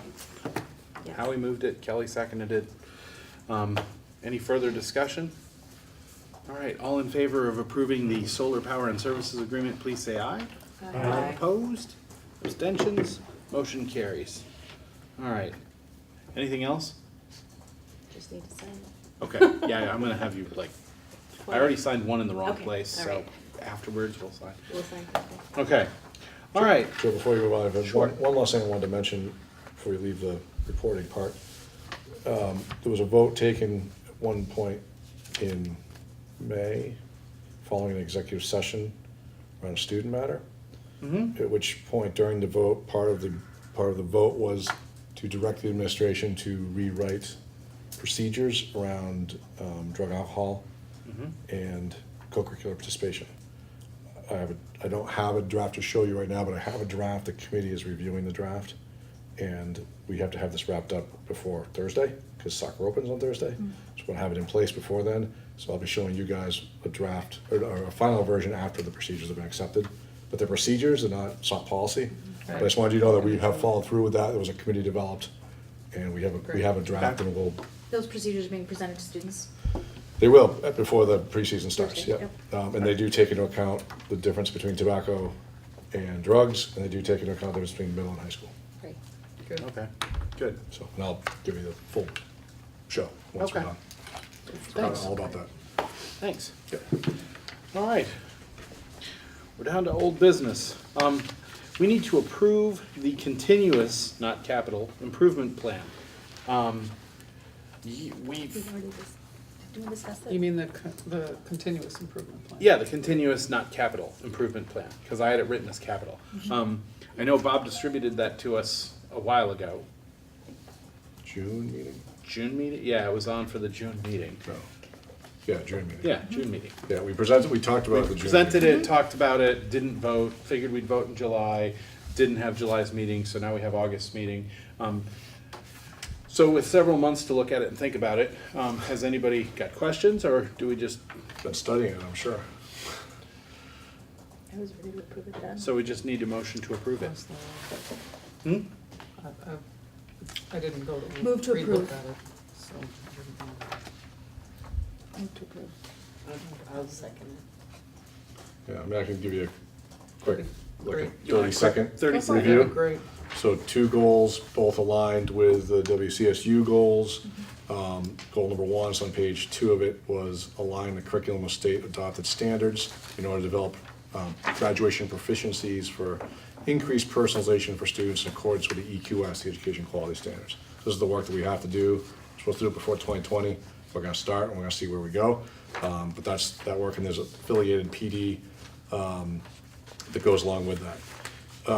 And then goal number 2 is around instructional pedagogy, creating a common language for staff so that we're all speaking the same way about what instruction looks like in a classroom. And that, again, has PD attached to it and the instructional coaching that we added through the titles this year as well.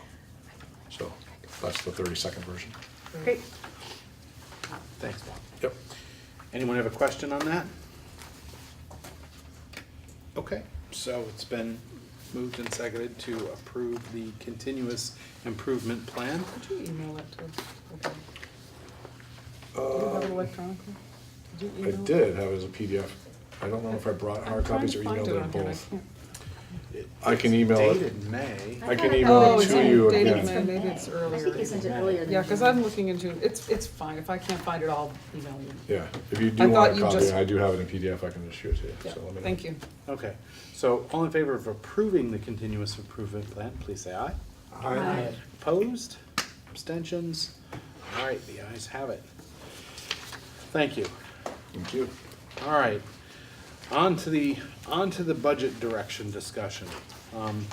Hopefully, everybody's had a chance to look at the documents that we circulated after the May meeting, back from the board retreat. There were the board goals that we had, the 2020 board vision, and then there was a set of minutes that was a lengthy discussion by the board talking about the individual points, and you know, we have students weighing in on them, and you know, a lot of board input and discussion of these goals.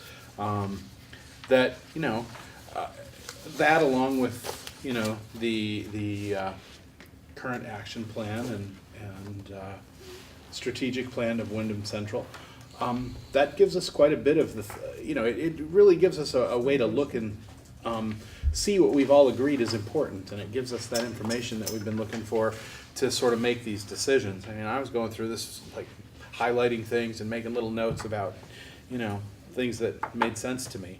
I know from discussions with administration that, you know, we need to fairly soon come up with the overall direction for what we'd like to see done, you know, with a budget. We don't have to talk about cutting specific programs. Frankly, I think that's their job anyway, you know, to tell us, we need to, at a 10,000-foot level, say, you know, obviously if we trim the budget some, it is going to affect students. But the, you know, mitigating that effect on the students is the job of the administration, to do it in the best way possible. I mean, there's no way that this isn't gonna be a painful process. Although that said, our direction could be, nope, spend like we've been spending, we'll deal with the fallout at some point. But we need to tell them what to do, because, first of all, you know, it's gonna take some time to do this. And it's gonna be a process that involves, I'm assuming here that we're gonna give them some direction to try and control the spending and over the next couple of years, get back down nearer the threshold, because we're something like $800,000 over it at this point. You know, that's a fairly painful process, and to put them and the staff through it, and then, you know, change our mind and backpedal and you know, redo it and ask to be done again isn't fair. It isn't fair to the administration. It isn't fair to the staff. You know, so we need to be sort of clear now to say, here's what we really want from you guys. Go out and do it, and then we'll have it happen. So. So you just made the statement, you know, whether we say this large cut needs to be made this year or over the next couple of years, that's an interesting approach for us to say, you know, thirds over the next 3 years. Of course, it's pushing it into the combined board, it's pushing those future budgets. And the other thing is, if we say that now, whatever amount of cuts we decide for this year, we know that the public is gonna wanna get involved. We're gonna have the public hearings probably the same as we did meetings like we did last year. And if we then respond, well, this is just this year, wait till you see what's coming, I'm concerned about morale, I'm concerned about, you know, it's reality, but I think we're just gonna have to be really, really careful if we do it in a tiered approach, how we manage those tiers. I guess that's you guys' job, but it's a concern, I think. We need to be aware of it.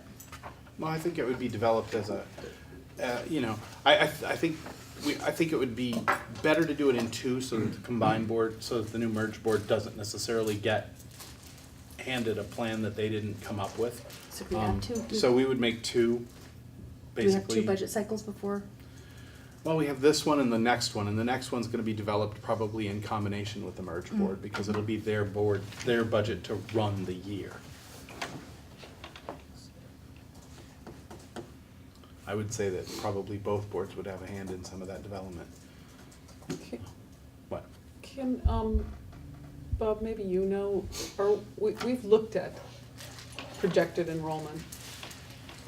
I don't know what our current enrollment is. I think we were 300 and, Just over 300. we were just over 300, and our projections are level, or are they going down? I have The heard they're next going down. 2 years goes down to 260, was Right. the projection? This 2023 is the low year. So Right. it's incoming seventh graders. And you're talking also the difference between equalized people, right? Right. So, when you, Right, so I have this. So the reason I bring it up is because if we talk about long-term, we need to take into consideration, you know, the impacts of spreading this out, because we're going to be, I mean, part of the problem we have right now is that every year we put off addressing the challenges that we're facing, it's just sort of accumulating, you know, making it a bigger issue, so we really need to have a long-term view of this in place. Yes, Howie? Here's my long-term view. I don't know if the board agrees, but what I would like to see is a commitment to not cutting programs, to increasing programming, in spite of our decreasing enrollment, making use of technology, really, you know, leveraging the high-speed internet and the laptop computers and online learning. I want the press release not to be Leland and Gray is cutting this or that. I want the press release to be Leland and Gray is adding a new course offering in computer design, in computer manufacturing, a new theater course that's being offered online through some university. I would like to see our message be positive about increasing offerings. And as far as the cuts that need to be made, when I looked at your numbers, to me, the only obvious place to make cuts are in the departments that have multiple staff members, which of course are core departments: math, science, English, social studies. So we're gonna have to have larger class sections so we can keep teaching that stuff on a high level, maybe invest in greater, I'd rather, it's better for a kid to be in a class of 40 kids with a great teacher than a class of 15 kids with a teacher that doesn't really know the subject that well. So I think we need to look into larger sections where we can possibly, for basic math and science courses, with teaching assistants to help kids that, need extra help. But I think if we look to cut the staff in the multi-member departments, we can and utilize technology, we can continue to offer everything that we're offering and more. And I think that should be the goal. An item of success that follows up on exactly what Howie's saying is what you did with middle school this year.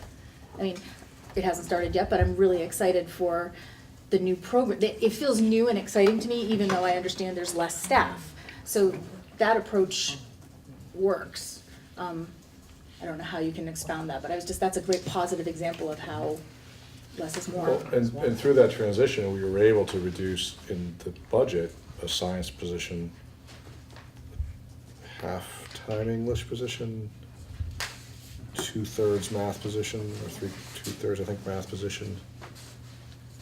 I think that's it. Yet as a So member of we the were able to committee, do that. yeah, I feel like I'm getting just more. because of that realignment in the middle school. And that did not impact the high school offerings at all in that regard. That, on a bigger level, Right. because it was great. Well, right, I mean, yeah, I have no idea. on a how you bigger do level, that, right, yeah. but- Yeah. I think part of that is, I think as I continue to learn more about all the different moving parts, I think there are some adjustments that can be made. It does involve tweaks, it's gonna involve human beings, it's gonna involve people in those chairs, it's gonna be a big group at Dutton. I mean, there's no way to, whether it's a 1, 2, 3, or even a 5-year plan to get to 800,000 without us having to look those people in the eye and be able to say, we're putting together the best program we can for our kids while simultaneously being fiscally responsible. I think there's no way to do it without looking them in the eye and having that conversation. I think it's something you can talk up with your other principals in your new position as principal association, because every school in Vermont is going through this, you know. So, you know, maybe we spent all this money, when I started on the school board, there was no high-speed internet anywhere. It was, and, you know, we've spent all this money to have these facilities, let's use them. Let's, you know, if a kid wants to learn to speak Urdu, maybe there's 10 other kids in Vermont who want to speak Urdu. Through the Principals Association, maybe a class can be put together that takes place online. You know, we can offer more to all our kids, you know, by leveraging the technology. And I think that's the only way forward that I see to keep offering stuff. So what I'm hearing is that, you know, as long, you know, we're recognizing the need for cuts here, but we also want to make as few impacts on the programming as possible. And, you know, whatever creative ways you guys can come up with. I mean, clearly there have to be cuts. Things will look different. There may not be as many physical human beings teaching, but the offerings through, you know, technology, partnerships, things like that, those opportunities will not necessarily go away, but they'll look different. And what we need to do is acknowledge that and then trust you to give the opportunities to the students that we, you know, and we need to do the hard job of looking those people in the eye and saying, look, this is how we get to fiscal responsibility. This is what we have to do. And some of those things we're already doing. I mean, we mentioned the middle school piece going into this fiscal year, but then we had the co-op resignation at the end of the year and a reshuffling of how that position works, to really have a broader impact on a bunch of kids through multiple pathways while not giving up the ability for kids to do co-op placements. So yeah, that's the kind of thing. Is their co-op placement gonna look a little different in regards to what their in-class component was when they were here? Yeah, it's gonna look a little different. There might be some Google Classroom stuff being done online. But yeah, so those things are already happening. Those are, I mean, some of those things are nickel and dime savings, but we'll collect our nickels and dimes and we'll rub them together and hope for more. But but some of them are small, but that is where you start. The other thing that I will sort of pull the pin and lob back out on the table is the building.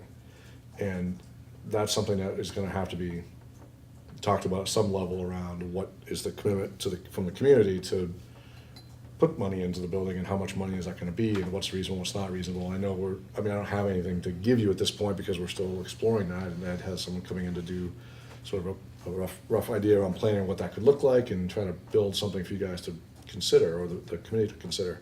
Did you say you do have somebody coming in? We have someone who's working, I forget his name at this point. Dwight, the person's name, Well, the company, yeah, it went right out of my head. I yeah. can picture it. Anyways, it's an engineering, basically they come in and sort of do an overview of systems to figure out how you would craft an RFP for certain systems and what the needs would be. And then try to figure out from there where we would go. And we also reaching out to someone that's a separate person who could potentially help us craft what a stewardship plan or capital plan would look like and where we should be concentrating our efforts based on our own situation. So those things are coming down the pike, and you'll have that information hopefully soon to play around. But I want every time we talk about budget and cuts and everything else, I want to make sure that we're lobbing that one back out there so it doesn't ever leave. No, it has We to need to talk about Consciousness. it every time. Well, and my sense was that the building was a big enough issue that it was probably gonna be, you know, there would be some sort of a stewardship plan that we worked on going forward where we don't get ourselves into the situation, but to dig ourselves out of where we are now, it's gonna be a bond, isn't it? Well, we talked about the community level, that the bond, and there was some disagreement necessarily, but the idea was that the bond would sort of bring us up to where we need to be. There also would need to be some money going Some into it continuing investment. to invest for the next 20 years. Right. Which is something our communities are used to and expect. It just got dropped in the last few years. Well, it's spending, and it is local budget money that goes into Right, it. but so. I'm just saying it's not a new concept. It's Sure, something of that course, we've been right. doing for a long time, and we need to speak about it and Well, support it. And I think in general, my experience with folks in Vermont is that they get it. Yeah. You don't I think so. paint the barn rots. I mean, it's something that people understand. You need a new roof here and there. It's just, it's maintenance, and people But it is, understand that. it is, Vermont, I think you're absolutely right, but it is gonna be a hard sell in this climate of declining. It's just, Yep. that is gonna be a hard sell no matter who it is. I mean, we waited a whole extra year to get a new car. It's, things like that are happening, so.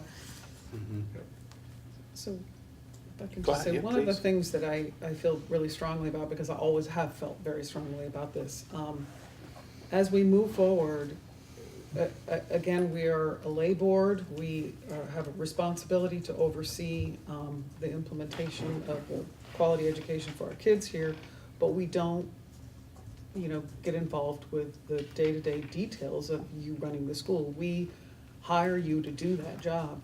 So I feel pretty strongly that there needs to be a level of commitment made by this board, if people agree with me on this, that we need to turn some of the recommendations and decision-making about which areas you're going to focus on. And maybe it is some of the things we've talked about tonight. Maybe it is, consolidating some of the larger classes. We've looked at all these, we all have ideas about what it would do. But I really believe that we need to show our trust in the hires that we have made, and that includes all the administrative team, and that, conversely, we need to be able to expect you to come to us with recommendations. I mean, the buck stops with us, we need to make the decisions around those, but I think there needs to be a commitment from this board to say, we trust you to make those recommendations based on your depth of knowledge and experience in educating kids. And so I think that's a really important piece of this. I completely agree. I really welcome the opportunity for you to present us with something, and then we have that moment to ask the hard questions, and that's gonna happen for sure, no matter, but then from there on, we have to support you. I'm not an educator. It would be good in We've gotta be that, responsible. in that moment to have, I won't say bottom line, because maybe that's too hard and cold, but to have some kind of a target in mind to think about. When we're, sure, I can get you to a number. If you are giving me a number, are you not looking for a number? Are you looking for, Let me ask you a question. I think that's the. If we say the target is the spending threshold, 800,000 over 2 years, and leave this year's and next year's targets flexible, because maybe you can do something next year with a newly combined board that you can't do this year, and this year, maybe things are too far along to make huge sweeping changes, but you can, and it gives you a year to think. So maybe, maybe it isn't half this year, half next year. Maybe it's a little more, or maybe something presents itself and, oh my goodness, I can get 2/3 of it this year by doing this. Is that enough, or is it more helpful to say, all right, 4 and 4. 4 and 4, 3 and 5? I mean, I think flexibility is always good, for sure. I mean, is 8 over 2 enough? And you make the division. One of the things that concerns me before you answer that is a moving target, right? We don't know what it's going to look like. We only can predict, to the best of our knowledge. So we need to be prepared. I mean, we didn't get ourselves in here because we were trying to get ourselves here. Things came up and bit us over time, and we were trying to move forward without hurting our offerings. Right. Well, I guess my question is, the 8 is this year, is what it would take to get to the threshold Yeah. this year. With enrollment numbers projected, what would it be next year if this year was level funded? Right. And that number really ought to be, you don't wanna shoot for 8 and then find out it was really 9. Right. You know what I mean? Like, Yes, that's exactly what I'm talking about. I guess I'd leave that to Lori to figure out how to come up with that number based on, and again, it's all based on projections and estimates, and which all could change, but that might be a more reasonable, because, to get to 8 is great if you can do it this year, but if you can't, then, which I think, again, to get to 8 in general, you're talking about, if you're just talking local instructional budget, because there's very little right now in buildings as it is, and special ed isn't, we're paying a fee for service for that through WCSU. You're really talking about, 8 teachers out of 40. And, that's It's huge. it's huge. There's no way to get around that. It's a significant chunk of the staff, which means you're talking about programming. And we can talk about doing things,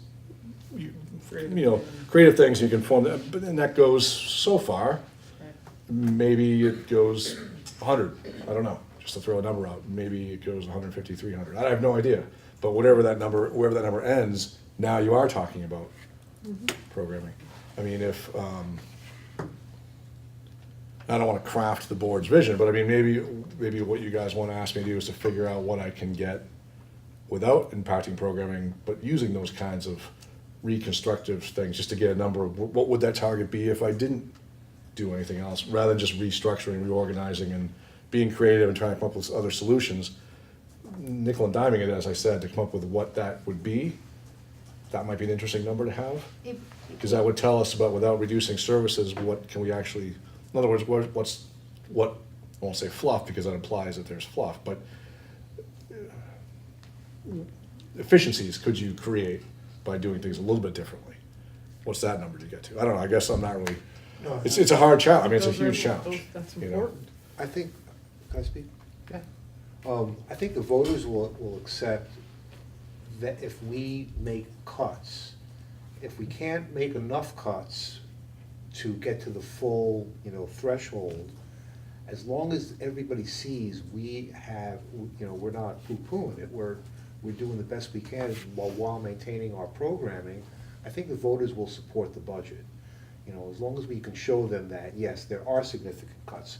We cut as much as we possibly could without impacting the kids' education this year. And here's the budget.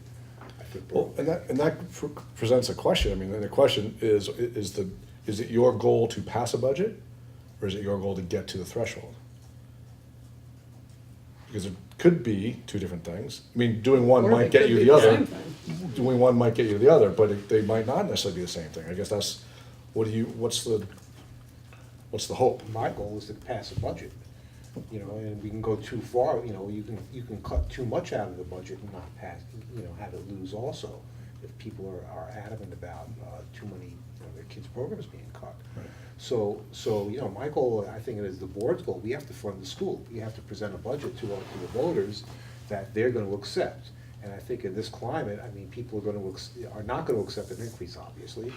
And, they wanna see a substantial cut to correspond to the diminished enrollment, and do the best we can. I don't think we can make it to the 800, if, it'd be great if we could, obviously, make it to the threshold, but, I would direct you to get as close as you can without impacting programming, to me, would be the goal.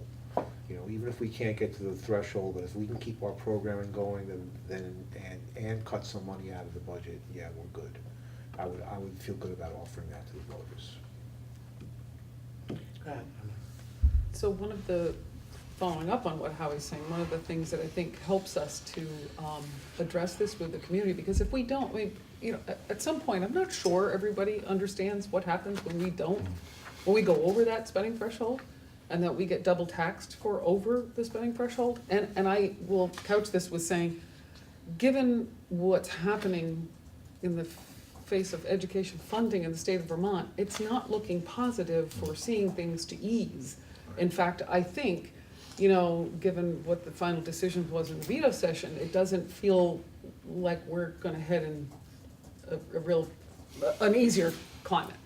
So one of the ways for us to be able to get community support, not just for the education of the kids, but for keeping Leland and Gray strong and healthy, and for attracting students, is to have a long-term plan on this. I mean, if we keep asking, how are we going to pass this year's budget, we're never going to get to a place where we need to be. We really need to be starting to think about, what does this look like long-term? We have these numbers, and they're here through 2021, and they're kind of scary. And I don't know whether that's going to change.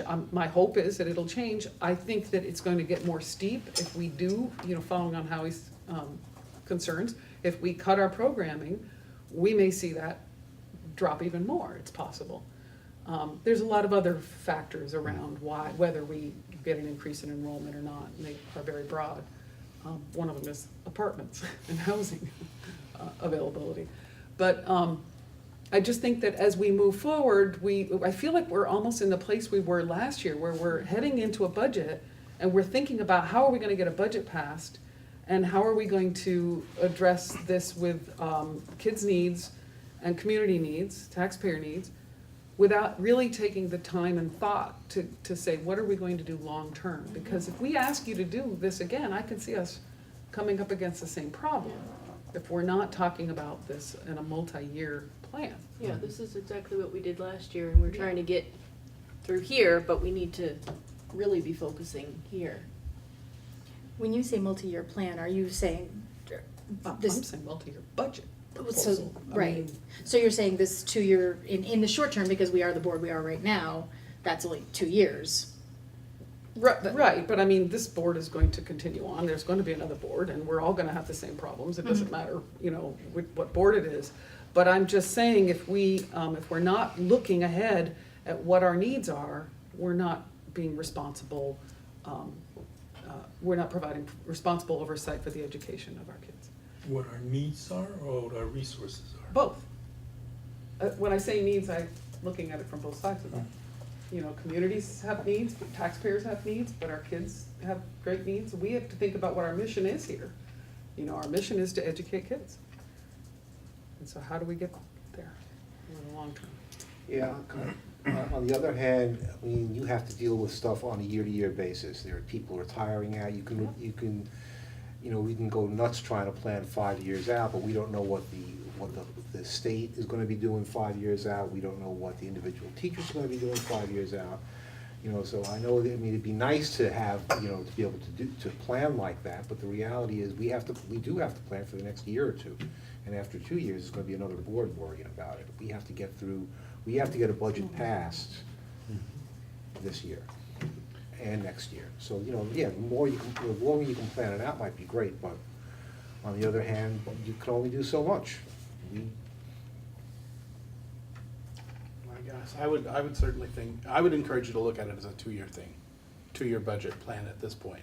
And then, since I'm on the other board, I think, I can say that I think the other board would be willing to work to extend that even further. And that, this could become a 3 or 4 or 5 year plan.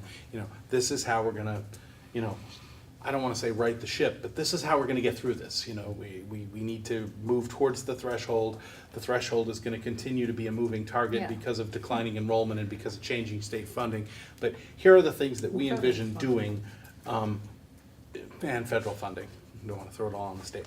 But here are the things that we envision doing, this year. These are the changes that we can make, and it affects students in this way, but here are the things that we think, lessen that impact on the students, and here's how we're, continuing to be, to offer a broad spectrum of education and support the needs of all of our students. And year 2, we think we can probably do this. In year 3, we think we can move in this direction. And if this works the way it is, then we can do this kind of thing. And year 1 has to be concrete, it has to be numbers, and we have to have a bottom line that we can go to the taxpayers with. The further years out can be, it doesn't have to be another year budget, here's the number, but it can certainly be, and here are ideas to continue the savings and continue the changes that we make in the school. And then, rather than worrying about just passing this year's budget, we're essentially, we're talking about the entire progression and the continuance of Leland and Gray and how it continues to move forward, and we sell a plan. Yes? So I'll just say, following that, again, I'm gonna reiterate what I was trying to say, and I'm thinking, and I'm concerned about when we go to the community with our budget, that if we don't have those thoughts and decision, if the plan isn't made, again, it's not concrete, it's not black and white for out years, but there should be a plan for how we're going to address this issue, or we're gonna find ourselves in that same place where the community is coming to us and saying, we don't wanna see cuts. And we're gonna find it very difficult, again, to move forward without having that plan in place, for people to understand what our challenges are and what our plan is to meet those challenges. Yeah. No, go ahead. Our presentation this year, and this is what we were missing last year, our presentation this year can't be numbers in a vacuum. So this budget has to actually relate to what's happening in the future. And I think if the context is there for this specific recommendation that we're making this year, because it follows through with this one and this one and this one, if there's any kind of context to put it in, it's gonna be better talking points for us with the community, but it's also gonna be easier for people to understand. And that's where we got lost. I think one of the things that would help sell the budget when the time comes is showing that we are committed to maintaining programs. So things like, I know we have professional development funds for our teachers. You know, as part of the long-range plan, we ought to be looking at what extra coursework teachers can take so they can double up. You know, a teacher that might be an extra foreign language, you know, with extra certification, stuff like that, that we can put out to the community. Yeah, you know, as a press release, you know, this teacher is this summer going off to learn this other, you know, speciality. Everything that's positive like that is gonna help sell the budget and help the school put a positive message out there. Bob, I have a question for you. So just trying to see what it would look better for you, if we came, like you said, with a concrete number, or if you kind of shimmied some programming around, like you said, maybe bodies and figuring out how to be creative, and as we know, that's only gonna go so far, and then presenting to us any large cuts that need to be made, or do you feel that that's us micromanaging for you, or would you rather get our input when it comes to something like that? Well, I guess, I mean, I do, I mean, the micromanaging piece certainly can be a challenge for boards. I think part of my questioning around that, and that's in the slideshow that we did a few months back when we started the conversation, was really about, I mean, you guys are the community. You guys represent the community from each of your towns. Are there things that the community, i.e. you guys, value to a point where, I used the expression golden cows, and that offended some people, but the idea that there are certain things that just are so important to us, regardless of cost, that we cannot stray from that philosophical approach. I guess I would like, if there is direction around a number or a target or a 2-year plan, or however you guys end up directing us, that if there were those things, I guess I'd wanna know in advance. I don't wanna feel like at the end, I'm like, well, and I think we're gonna, you know, this, we try to do it without doing a program, but really, we have to do this, and here's the impact, and it's the fewest number of whatever's, least amount of impact, and then someone's like, you wanna cut what? Like, that's, you can't do that, that's whatever. I think that if there's some, I don't want micromanaging, obviously no principal does, but I also don't wanna get undercut later, if they feel like, oh, I don't know what you were thinking, you cut that. So I think that's part of me presenting the program cost to you guys too, is to kind of give you a sense of what things cost. And, you know, when you look at that, I mean, there's some interesting things that come out of that. You know, the things that are expensive, you know, world languages are expensive, music's expensive, Journey East is expensive. When you look at it as a cost per number of kids served, I know that's not the only metric that we would want to use in analyzing these things, but those are some of those programs that could be higher. Now, we're not probably going to eliminate world language in general, right? We sure got pushback about music last year. Well, music was a hot topic. I think Journey East has been a big feather in the school's cap for a long time. And I'm not suggesting that I would never consider reductions in any of those areas, but I think those are, you know, how far down that road do we go where we know what are the golden cows, if you will, that people aren't going to support reducing. You know, it's all, in fact, reducing, and not to pick on Karen Meyer, but when you're talking about driver's education, it's like that is one that you maybe could reduce to a slightly lower FTE until someone's kid can't fit it in their schedule. And then guess who's going to hear about it? Because, I'm just saying, but you know what I'm getting at. So these are hot topic items that could rear up at some point. So those are just thinking about that from a political standpoint. But You know, Bob, I feel like, given the lean operation you're running as it is, you have nothing but hot topic items and sacred cows to deal with. Yeah, I mean, it's funny, I went home the night of that, whatever the meeting was in June, where I had Howie on one end saying, don't cut programming, and I had Drew on the other end, or Emily saying, we're gonna get to the threshold, and I thought, like, That was true. well, these people are gonna kill me, like, how am I gonna do both? I can't do both those things. And so, you're right, I mean, and I'm not suggesting that we are like a lean, cut to the bone operation, I think we do have, there's places where we could look. But I do think that, you know, what we offer in programming is, you know, is probably pretty decent for the size school we are. You know, we have 2 languages this coming year because we don't have the French opportunity anymore with a teacher on leave. For a school our size, 2 languages is probably pretty reasonable, you And know? no language in middle school, so there was this huge loss that was kind of, that was a huge loss. But it was completely made up for by the fact that I feel like the program is stronger than it was before. Well, there'll be language in the middle school, it's just not gonna be credited Credited towards, language, yeah, but, towards an you know, actual and- level 1 course or And whatever. that's, you know, that's size appropriate for our school, I think, Yep. I mean, there's middle schools that don't have language at all. at all.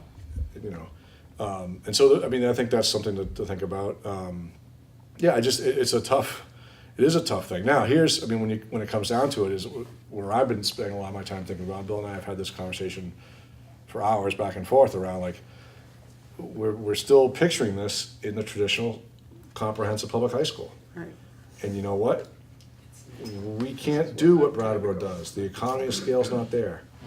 We can't offer what Burton does because the funding's not there.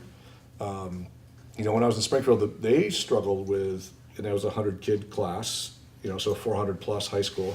We struggled with being able to offer a comprehensive public high school. And every year, the superintendent and I would fight about, and he would say, well, I need this money. I'm like, you're never gonna be able to operate a comprehensive public high school with that kind of money. And he would, you know, we'd have these good discussions back and forth. Well, I think we came to the realization is we can't be a comprehensive public high school. We have to reinvent ourselves as something different. The problem is the paradigm for thinking about programming and funding is all based on this model. Yeah. And to come up with something that's really earth-shatteringly new isn't something that can be done in a year or 2 or maybe even 3 or 5. It's gonna take some time because you have to reinvent what it is, you have to train staff on how to pull it off, you have to work through the community issues of why it's different and what is your kid getting and how is it different than what they used to get and it's not what I got when I was in school, and all those kinds of conversations have to happen. We can reinvent this place and we can be a small personalized high school where every kid gets an individualized program that's developed that they will get exactly what they want and need for whatever it is they want to do. And it might not look the same way, but I can't pull it off by next year.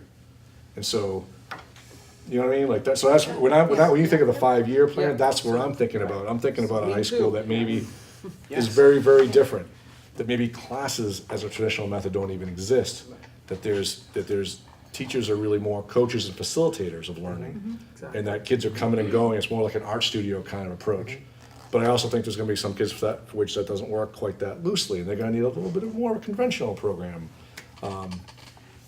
Yeah, so how do we do all that? I think that's where my thinking is when I envision it. But there's a lot of work that needs to get done to get there. And we're just starting at this school year. Yeah, I just wanted to make sure we were helping give you a clear, you know, picture of what because obviously you have to do all the meat and potatoes, so just so that we're helping you do No, I what appreciate you that. need to do. Yeah, I can't continue to recreate a comprehensive public high school this size and offer the exact thing that we offer in the way that we've been doing it and have it No, be you fiscally can't. responsible. That's the end game of That's all the this. fact. Right, The question is, what's next then? right. So, Oh, I was like, saying, Emily wants Nope. to speak. I and don't you have want- anything to say. Oh, I thought you did. so, Okay, you don't have to. you know, as Bauman said, everybody, there's going to be someone out there who's going to think everything is a sacred cow. You know, we know what we're going to be up against, and there's good reason for it. But what you just said makes me feel so good, because when I looked at this list, I thought, oh my God, why are we even thinking like this? This makes no sense. We know what's coming. We cannot do this. We have to think differently, which is the reason why I keep talking about looking at this long-term. Yes, we have to get through this budget session, year, and yes, we have to get through the next one, but if we don't start talking just like you just did, I don't have any sacred cows. Part of the reason why I don't have any, and believe me, I have huge commitment to a lot of programs in this school, but sacred cows, no. Why? Because I know we can't keep doing this. And maybe is because after the 19 years or whatever I've been on this board, there've been a lot of changes. There really have been a lot of changes in programming. So I go back to what Howie was saying. What does it mean when we talk about we want to preserve our program? When we say to you, bring us a budget that preserves our programming. Well, I don't really even know anymore what that means. Maybe there's something better for our kids than preserving the programming that we're offering right now. And that's what I want to hear about. Because it will just be a downward spiral if you try to do Absolutely, that approach. I know right? this. And so if we can talk like that, we can get ourselves to that next level, which is where we've got to be. We know we've got to be at that next level, but we have to have the conversation.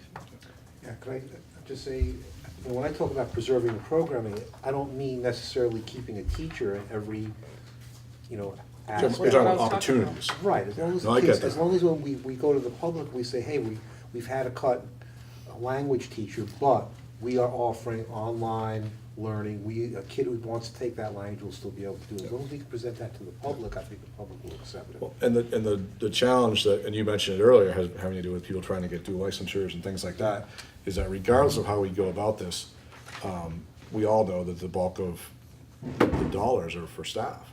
I mean, there's no way around that. We're not spending a lot of paper here, all right, comparatively. And the EQS, the Education Quality Standards, is clear that when you're determining that students are proficient in the areas that you're asked to measure proficiency in, that's being delivered and overseen by someone who's licensed in that area. So they're not going away, right? But it's like, how does it look different? The opportunity for a kid who wants to study whatever, how can he tie that in with a bunch of different disciplines, getting support from a bunch of different teachers, and then exploring this one area of learning? So if a kid needs to be taught by a licensed instructor, does that instructor have to be present in the building, or is it within regulations and rules that could be a distance learning teacher? It could Oh, be a absolutely, it teacher could be in distance Burlington. learning, yeah, for sure. Yeah. Yeah, so that's where your networking is gonna come in Yeah. really handy. Yeah, well, the VTVLC program that's on here, I mean, for the bang for the buck that we get there is pretty good. Yeah. And this was year one, and we didn't even fill our slots. I think we'll do better as that gets more, kids become more familiar with it, they start talking to each other and so on and so forth.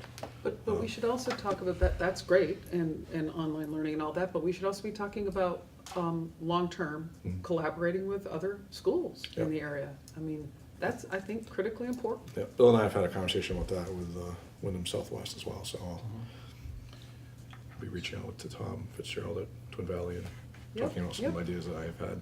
Yep, I think we should be talking like that. So I think what you were saying earlier is absolutely right on. 5-year plan. So now the question becomes, how realistic is it to say,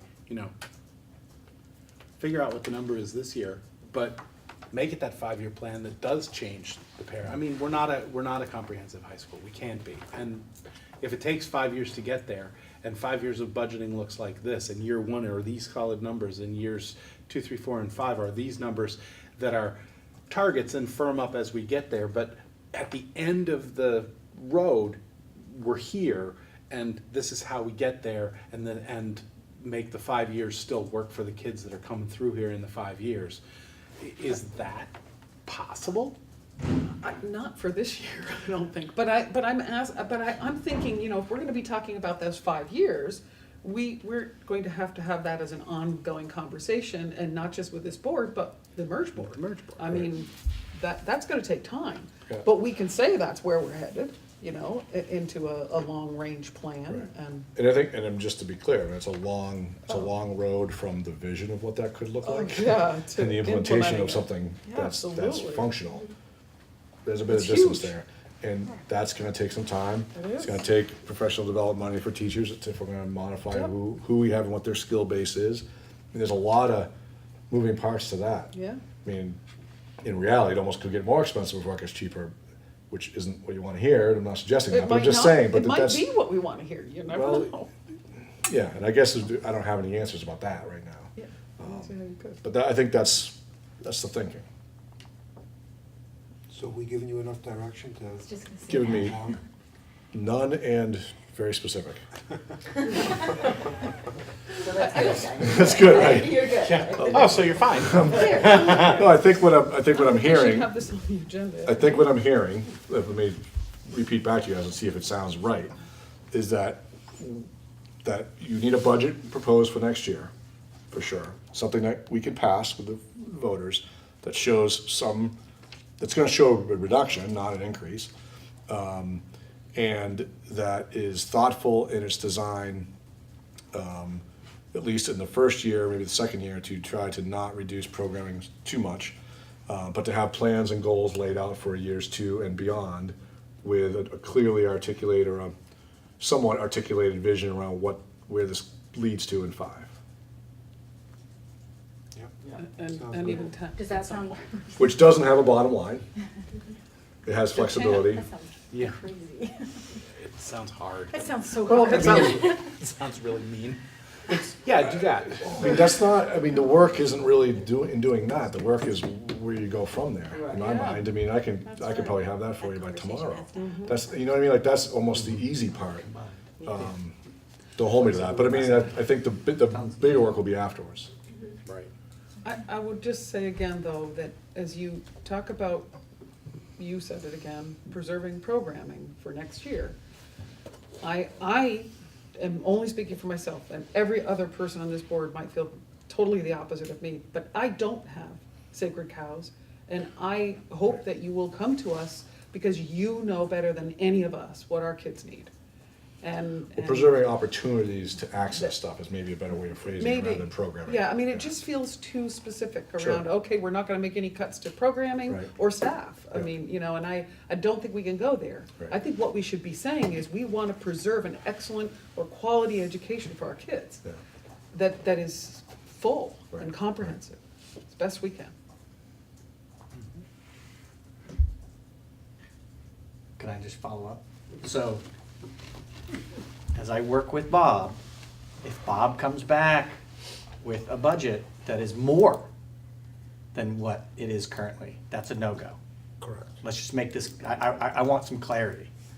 yes. As far as I'm concerned, an increased budget would be a no-go. Don't know how any of us could support an increase. That would be very difficult to support. Okay, good, okay, so just want to get that clear, okay? Anything below that, that is of thoughtful design about what you've all just discussed, is the starting point that you guys want to be a part of. That could be $75,000 less, it could be $750,000 less. We don't know exactly what that will look like until we dig into it. But that is the point that you want something presented to you to have the hard discussions of saying, this is not enough. We need to give you further direction to go deeper. Or this is way too much. We need to pull it back. Yeah. By that. But it also needs to take, if we're not going to meet the spending threshold Yeah. in year 1, Mhm. we need to be talking about what year 2 is, Yep. I think. Somebody's saying- At a higher level, like not, here's year 2's budget with numbers Okay. and how we get to that threshold. But here's year 1, this is the first step. Year 2 is the next step, and that will have further cost savings and again, preserve these opportunities for children.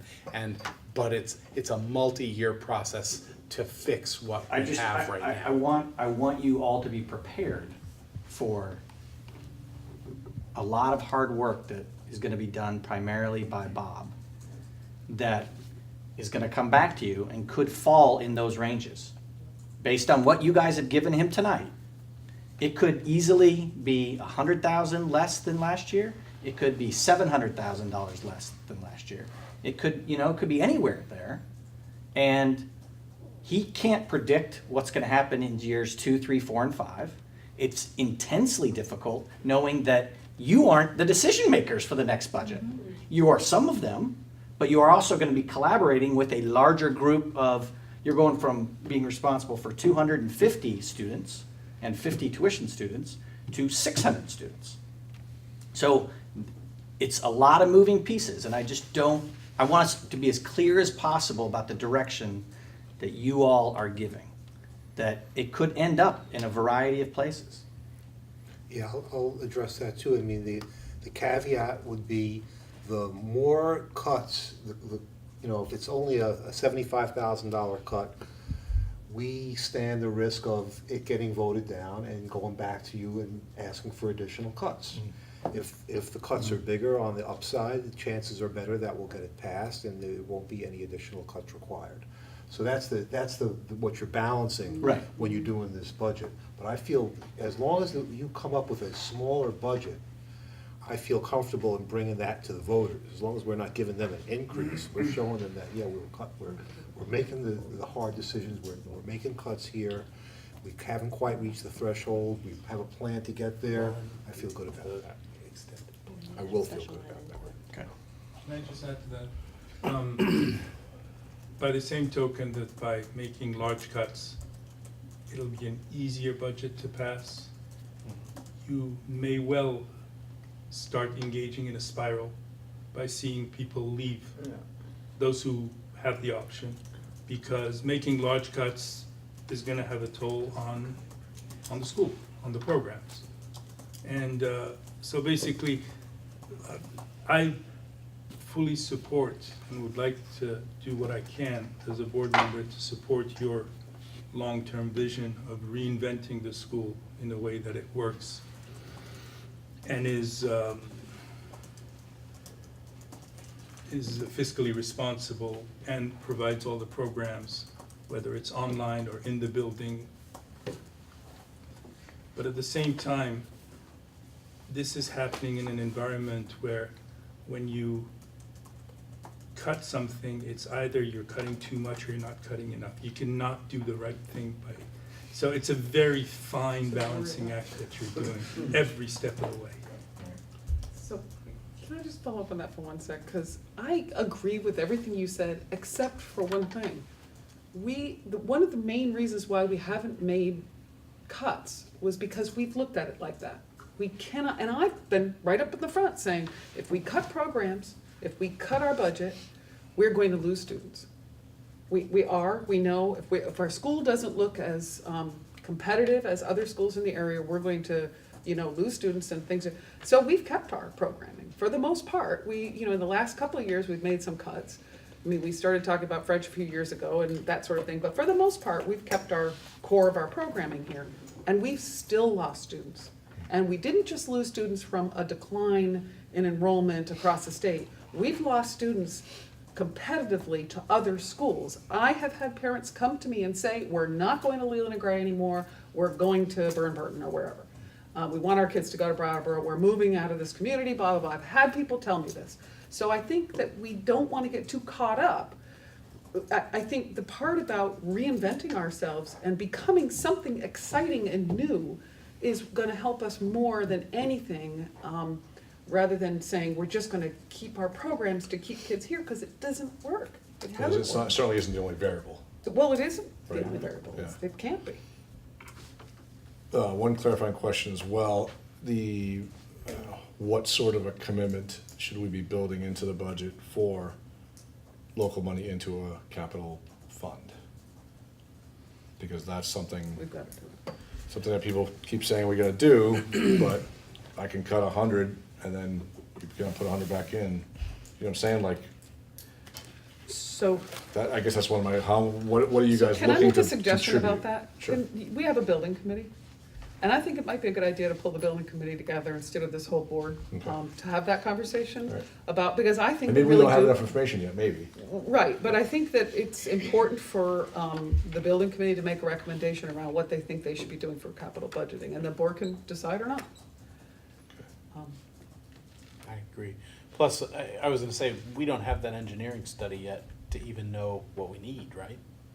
I mean, if we say Well, put $30,000 But we're in not- right now. We know what we need is, well, we're not talking about money that we need now. No, We're talking that's about right. money that we're gonna need in 20 years. Right. Oh, Or okay, 10 okay, years. okay.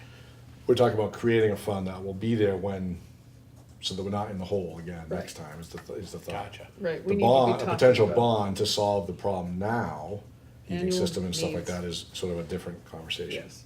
Okay, so this isn't even annual maintenance money, this is long-term invested money, so that, when something big breaks, we have you know, planned $500,000 bucks in obsolescence the of back. certain So things. we should have a conversation about what does a capital budget and a capital plan really mean? And that's the kind of, And that's what we're yeah, maybe we could bringing meet. someone to do, yeah. Right, we meet with Lori and the building committee can get a grasp on that. Because we really do need to have. Because that's, again, when you're talking that bottom line number that Bill's talking about, that range, Yeah. that could alter that range as well.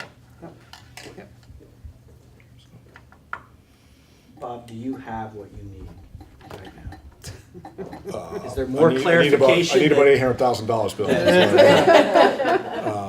I think I mean, it's a tough one. I know the position you guys are in, and it's a hard one. No one wants to take stuff from kids in this environment, but nobody wants to have to look at their neighbor in the eye and explain why their taxes are gonna go up to a certain point, why we're paying double taxes. I mean, I get that element of it as well. So you guys are in a tough spot, and you're just passing the love on to me. It's like, I get that.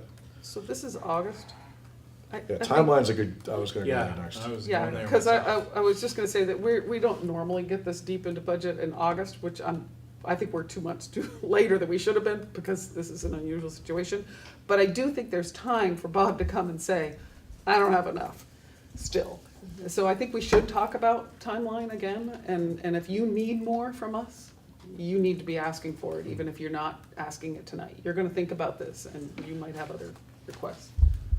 So let's talk about timeline. Yeah, I actually have, September agenda as part of the budget thing, so that I think it's on the agenda from now until we present a formal budget, but, in if, with what you've got from us tonight, you can come in September and either have something preliminary or questions or whatever, Well- and then, maybe even as early as October.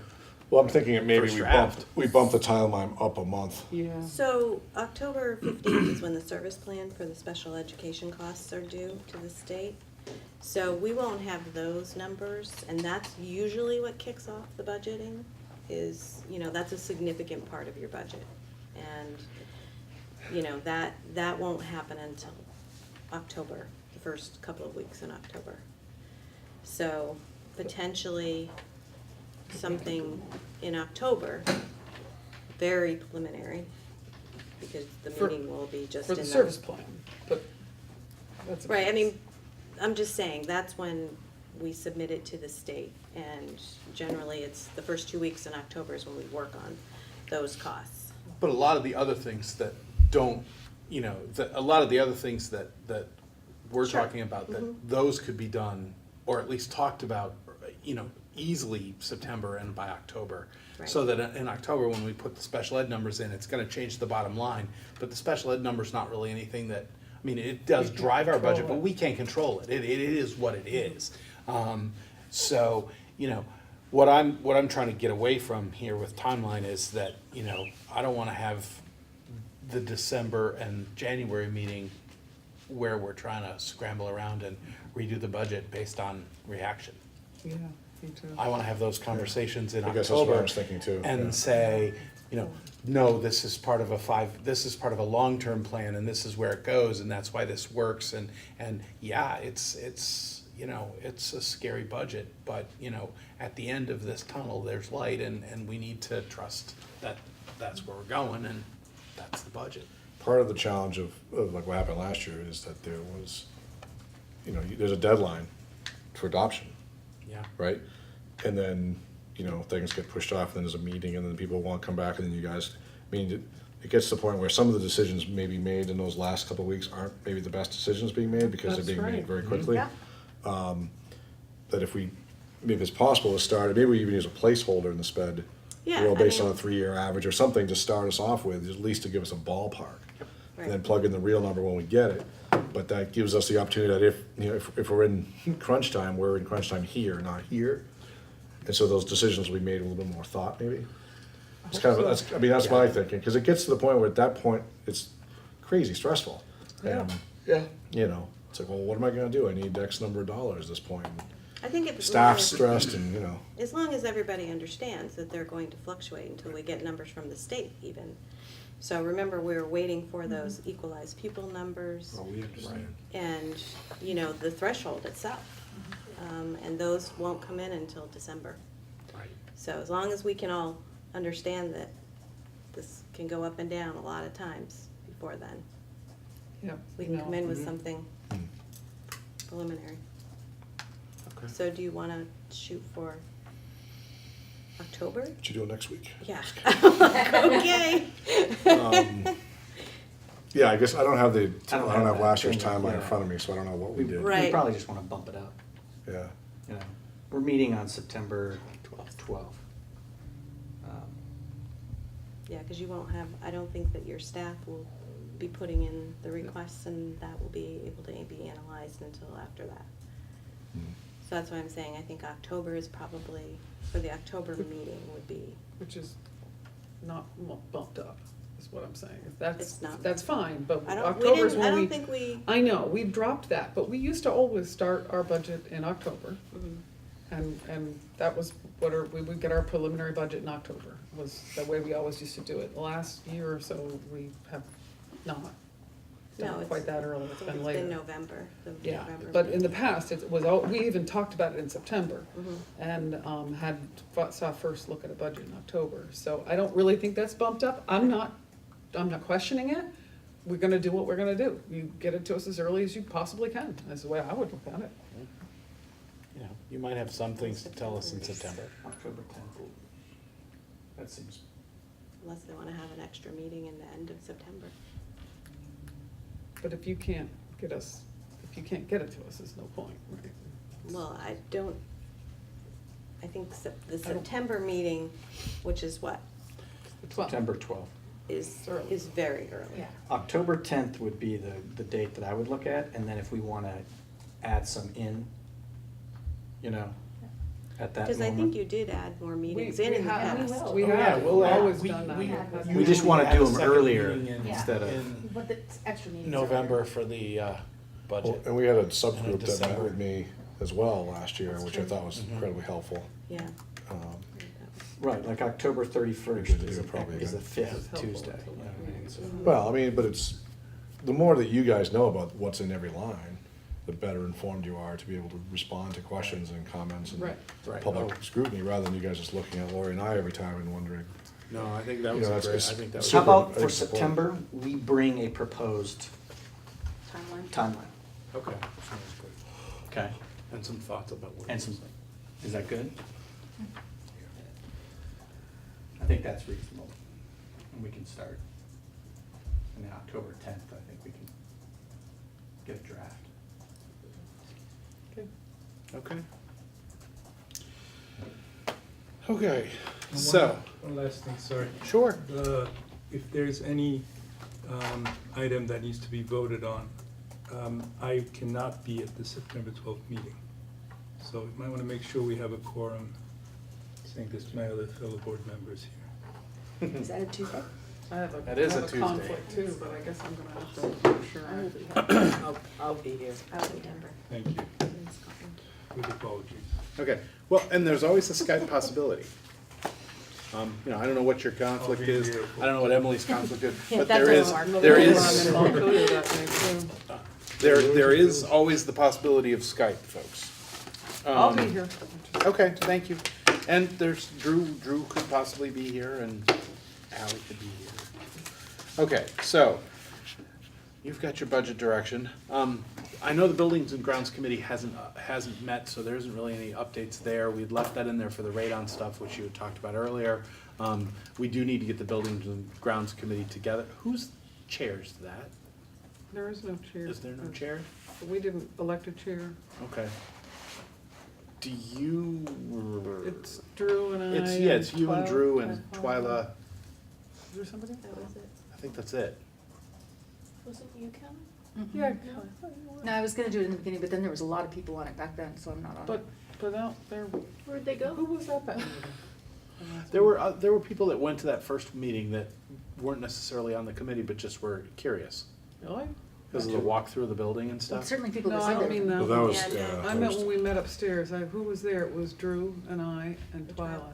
And that was then it. Ed and Bob and I, Right, so I mean, and Marty. we're not, we could have up to 5 people on the committee and still not be a quorum, so. Right. So you I thought you could were on if you that. wanted to. But I'll leave it to How you do we guys notify to. you? I'll leave it to you guys to pull that meeting together when you want to talk about the capital improvement plan. And then, you know, I don't know if, is it reasonable to get that done before the September meeting? To come up with the capital plan idea in the next month? Or do you wanna have? I don't, I have to I have look to to find Bob. out when this stuff's gonna come back. Okay, Again, so we I don't haven't need talked to with Ed in a schedule. week and a half, so I gotta find out what's going on. All right, so when you talk with them, you can talk to the committee and then Yep. figure it out, and we'll have that number in September or October. Whatever works for you. Right. Nothing with policy, right? Okay, we have bills and pay orders from tonight, and then we have, they're not in here, are they? Since we didn't meet last month, I know Twyla and I went and reviewed bills and pay orders, and Thank then you. at the end of the month, or at the end of the fiscal year in late June, because there were things that didn't get approved in time, Twyla and I also went and reviewed them and got things paid. So we need to not only approve the bills and pay orders from tonight, but we need to approve the actions of the officers with respect to the end of That's in June. here. Isn't that in here? Is it? No, I don't. I saw your signature on a bunch of pages of it. Yeah, Oh, I yeah, signed they'd them, but be in there. they're in there There's- because we there's reviewed them no, and signed them, but there's no, I don't There's no have the. Summary, oh, there's no I summary, don't have the okay. summary. Yeah. So I think we're just gonna have to make a motion to approve the actions of the officers with respect to the I don't, end it's of. not the officers, because I wasn't there, I'm one of the officers. Well, okay, so Twyla and I, Yeah, the actions of, well, it was officers Your that they were looking signers for to or do it or something. something. yeah. So Make the motion. It's already been made. Okay. Yeah, it's How I the made a end of, motion. it's the end of the year stuff at the end of June, and then the July bills and pay orders that Twyla and I reviewed. So we just need to approve those, as well as 3 warrants in the amount of $465,133.08, and 4 payrolls in the amount of $99,795.11. So that was your motion, right, Howie? Yeah. A second? Second. Okay, and I know they've all been reviewed and signed off on tonight, and there's no questions or anything, right? Good, okay. All right, so it's been moved and seconded to approve these bills and pay orders. All in favor, please say aye. Aye. Opposed? Abstentions? The ayes have it. Thank you. Okay, I'll make a motion to approve the consent agenda with the minutes of 5:08 and 6:13. Second. all right. All in favor of approving the consent agenda, please say aye. Aye. Opposed? Abstentions? Motion carries. Anything else we have to talk about tonight, folks? We don't need an executive session. Okay, this isn't something we need to talk about, but at some point down the line, and this is getting, I know we're gonna be really busy with budget, but some point down the line, and it was brought up by Oh. you about proficiency-based education, for you. Proficiency. At some point, I think it would be really helpful for us to have a conversation about proficiency-based education. I'll leave it up to you guys completely, but sometime, you too, sometime on the agenda in the future, maybe it has to be after budget is all over, but I really think it's not just for this board, I think it's for our communities to understand, because there's a lot of people out there starting to really question. I went to the Governor's Institute, there's a policy and government segment, and I happened to go there as a legislator, and I was so surprised at how many students had questions for me about proficiency-based education, and their parents were questioning it and all that, and these are from all over the state of Vermont, not just kids locally. So I thought it would be really helpful for us to understand And I've more. planned I'll send you an email to you guys, I've planned an information night for parents. Oh, in September. fantastic, As a start, just as a starting point, because that's great, Is it that's on the good to calendar? hear. Is it on the school calendar? it's a great question. The school calendar is awesome now. Yeah, I will make that happen tomorrow. Okay. It's in the letter I'm about to send out, Oh, okay. so. It's Okay. important. just- One thing Kelly was reminding me of, we were talking about this earlier, Bill. It came up in the discussions about some of the budgeting and some of the movement forward and stuff. Is it possible for, we were talking about the lack of quorum and the open seats and the vacancies, and, you know, Bauman indicated he's only good for 1 more year because he's up for reelection and This March, it's not even in one this more March, year. so he's not going to run for reelection. So we face this sort of declining enrollment on the board as well. Is it possible for the merged board to take control of Leland and Gray early? Is that I Have can we ask the investigated attorney. that? My quick guess would be you'd have to get all towns to That's revote. right. That's right. Okay, so not really possible. Well, no, that's not true. I think we That's should look at possible. it, and I think we should talk about it. But I would also think that you need to find out about what, if Bauman were going to run, or I were going to run, what do we run for? 3-year terms? I mean, that's not, I mean, do we get appointed? You know, there's 3 of us that are up this year. I looked it up, and it's, Bauman and I and I think it could be 1 year. one other. So One that's year. what I Oh, guess. it's Ally, you're not but- gonna be in but existence. it is- Ally to it's vote. Ally. And so my question is, I mean, we have, Leland and Gray has 3-year terms. So, you know, I just think we need to figure out how we're gonna deal with this, because we do not wanna lose, we're already losing Bauman. And I believe. It's because of our programming, Bob.